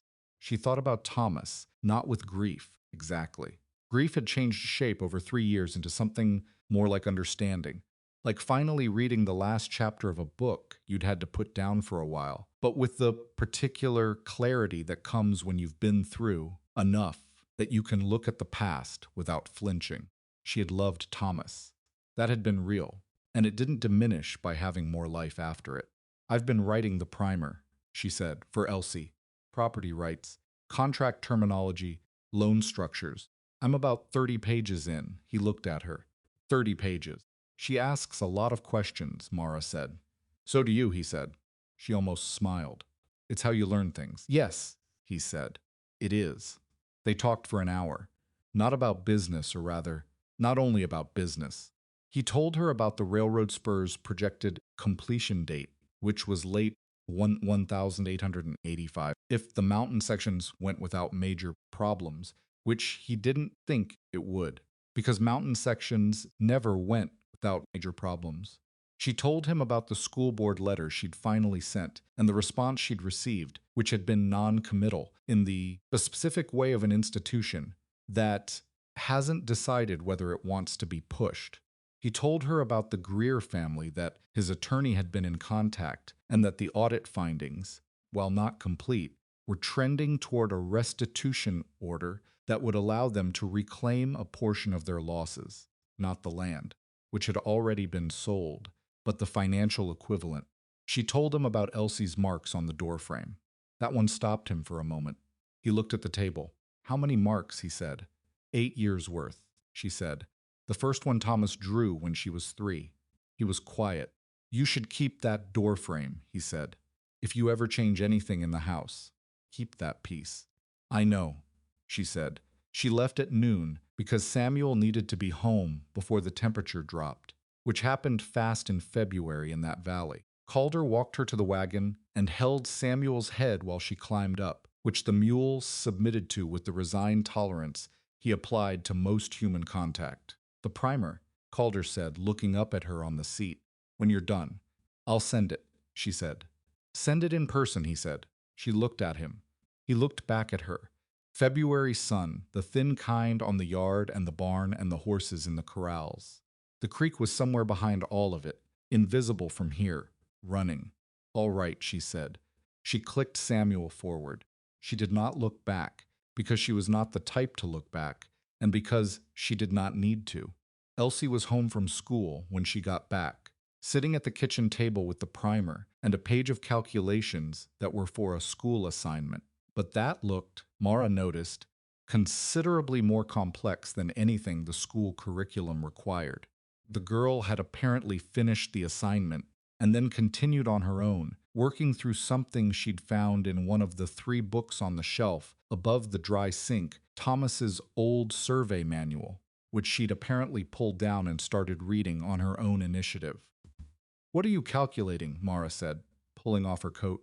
Water flow rates, Elsie said without looking up. The railroad agreement specifies seasonal adjustment. I wanted to know what the calculation looks like. Mara stood in the kitchen doorway and looked at her daughter at the top of her head, the pencil moving. Thomas's survey manual open beside her own school primer, the small square of red flannel that she kept in her dress pocket visible at the edge of the table, where she'd apparently taken it out at some point and not put it back. She did not say anything for a moment. She had thought, in the years since Thomas, that the hardest part of raising a child alone was the weight of being the only one who saw it, the only witness to the daily accumulation of a person becoming who they were going to be. There was nobody to turn to and say, do you see this? Do you see what she just did?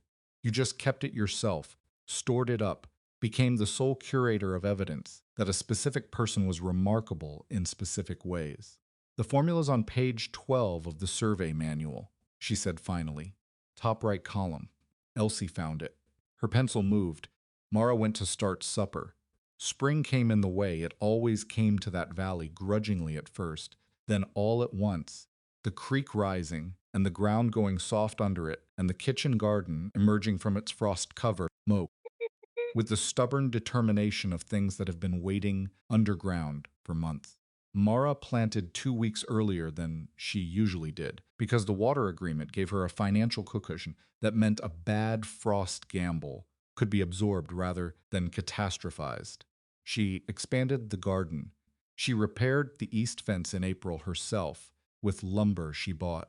At the mercantile, with money from the first railroad payment, which had arrived in March as specified and in the exact amount promised.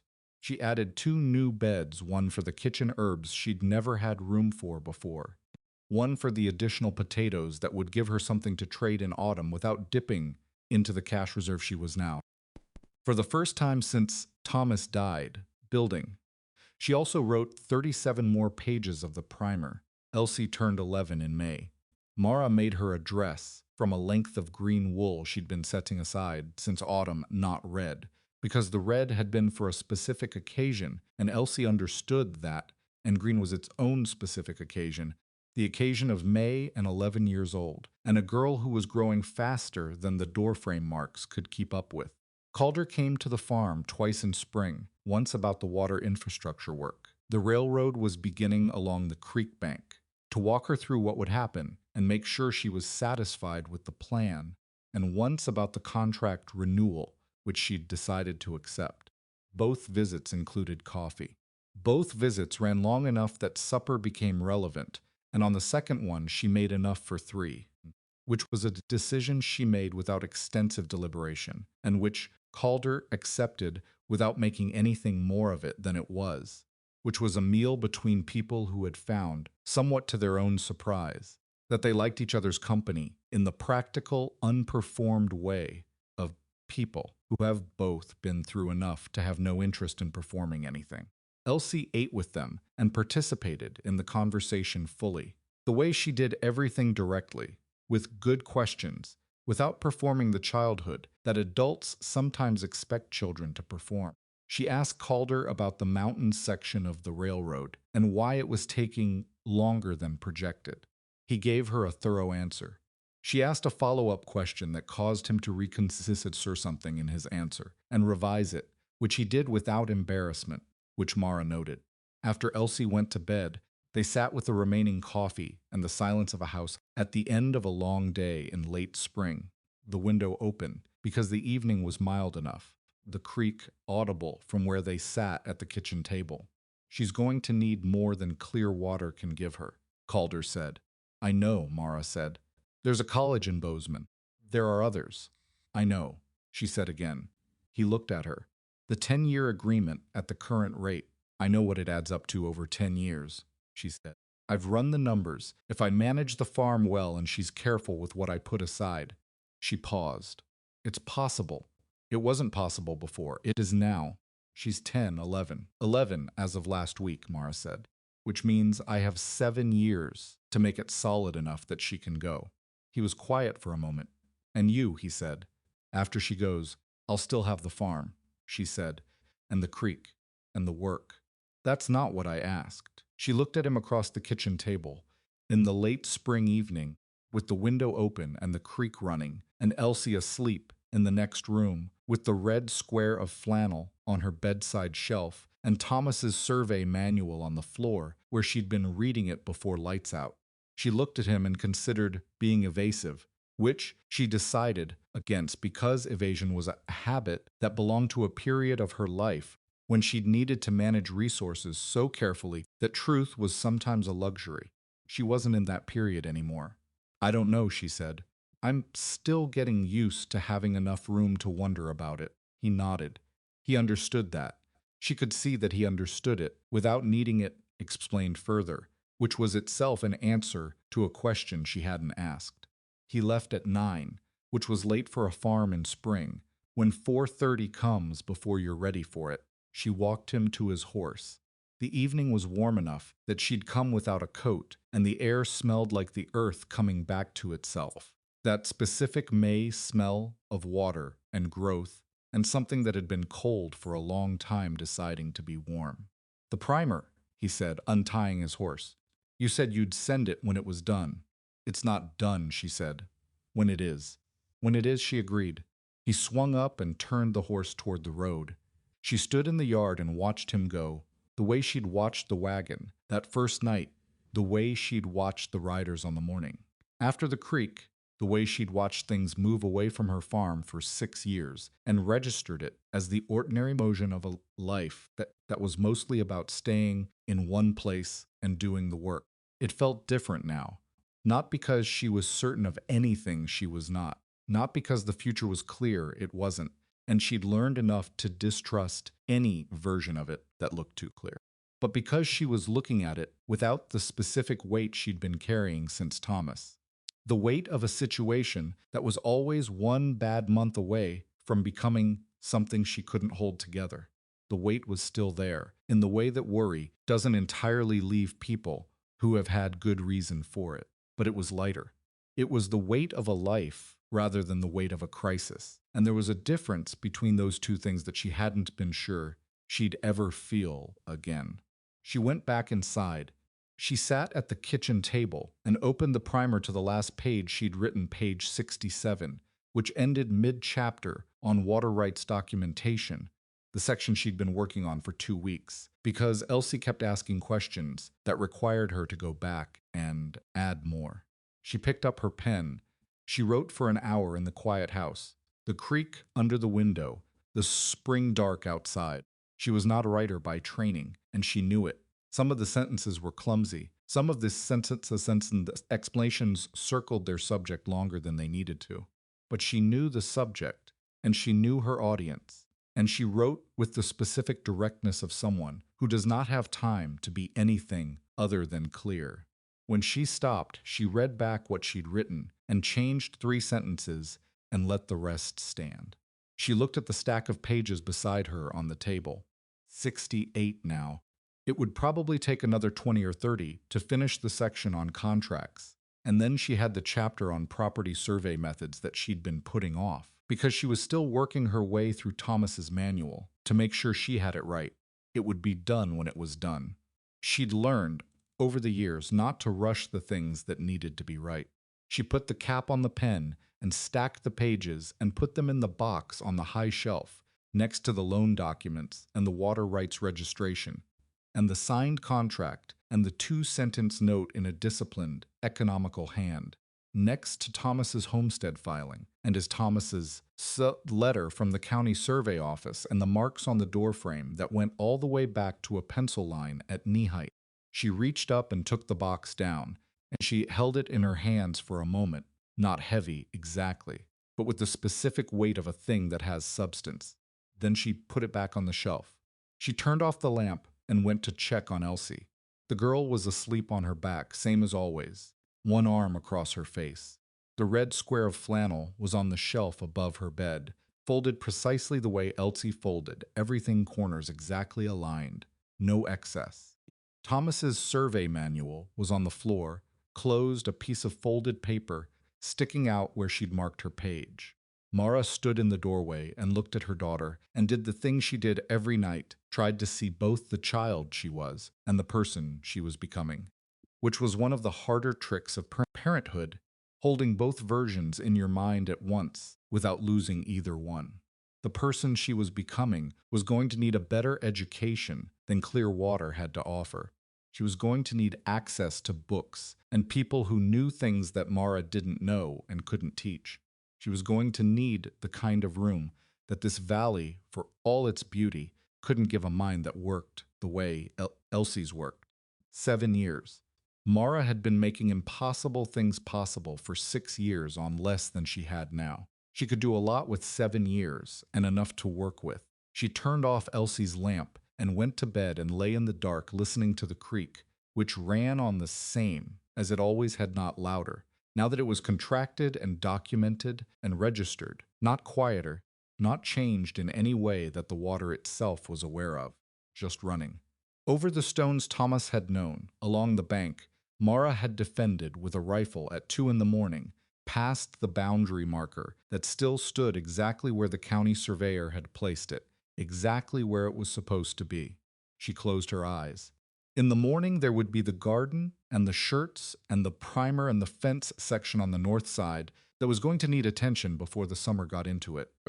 There would be Elsie's breakfast and the school walk and the creek level to check, because the railroad's infrastructure crew was starting work on the intake measurements next week, and she intended to be familiar with the baseline numbers herself, not because she didn't trust anyone else's numbers, but because she had learned, over the course of a winter that had started with cruelty in a mercantile and ended with a document she had negotiated herself, that knowing things directly was the only kind of knowing that had ever actually protected her.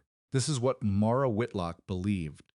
By the spring of 1884, in the 31st year of a life that had not been easy and was not finished, that dignity was not something given to you by the people who decided to respect you. It was something you kept, even when you had to fold it up and put it somewhere safe during the moments you couldn't afford to spend it. The keeping of it that was the work. The daily, unglamorous, unwitnessed work of staying clear about who you were and what you were owed, regardless of what the room decided. Her daughter would carry that out into a world that was going to be in some ways harder than this one, and in some ways wider. She would carry it in whatever form Elsie made of it, which would not be the same form Mara had found, because it never was. Because each person has to find the shape of it that fits their own hands.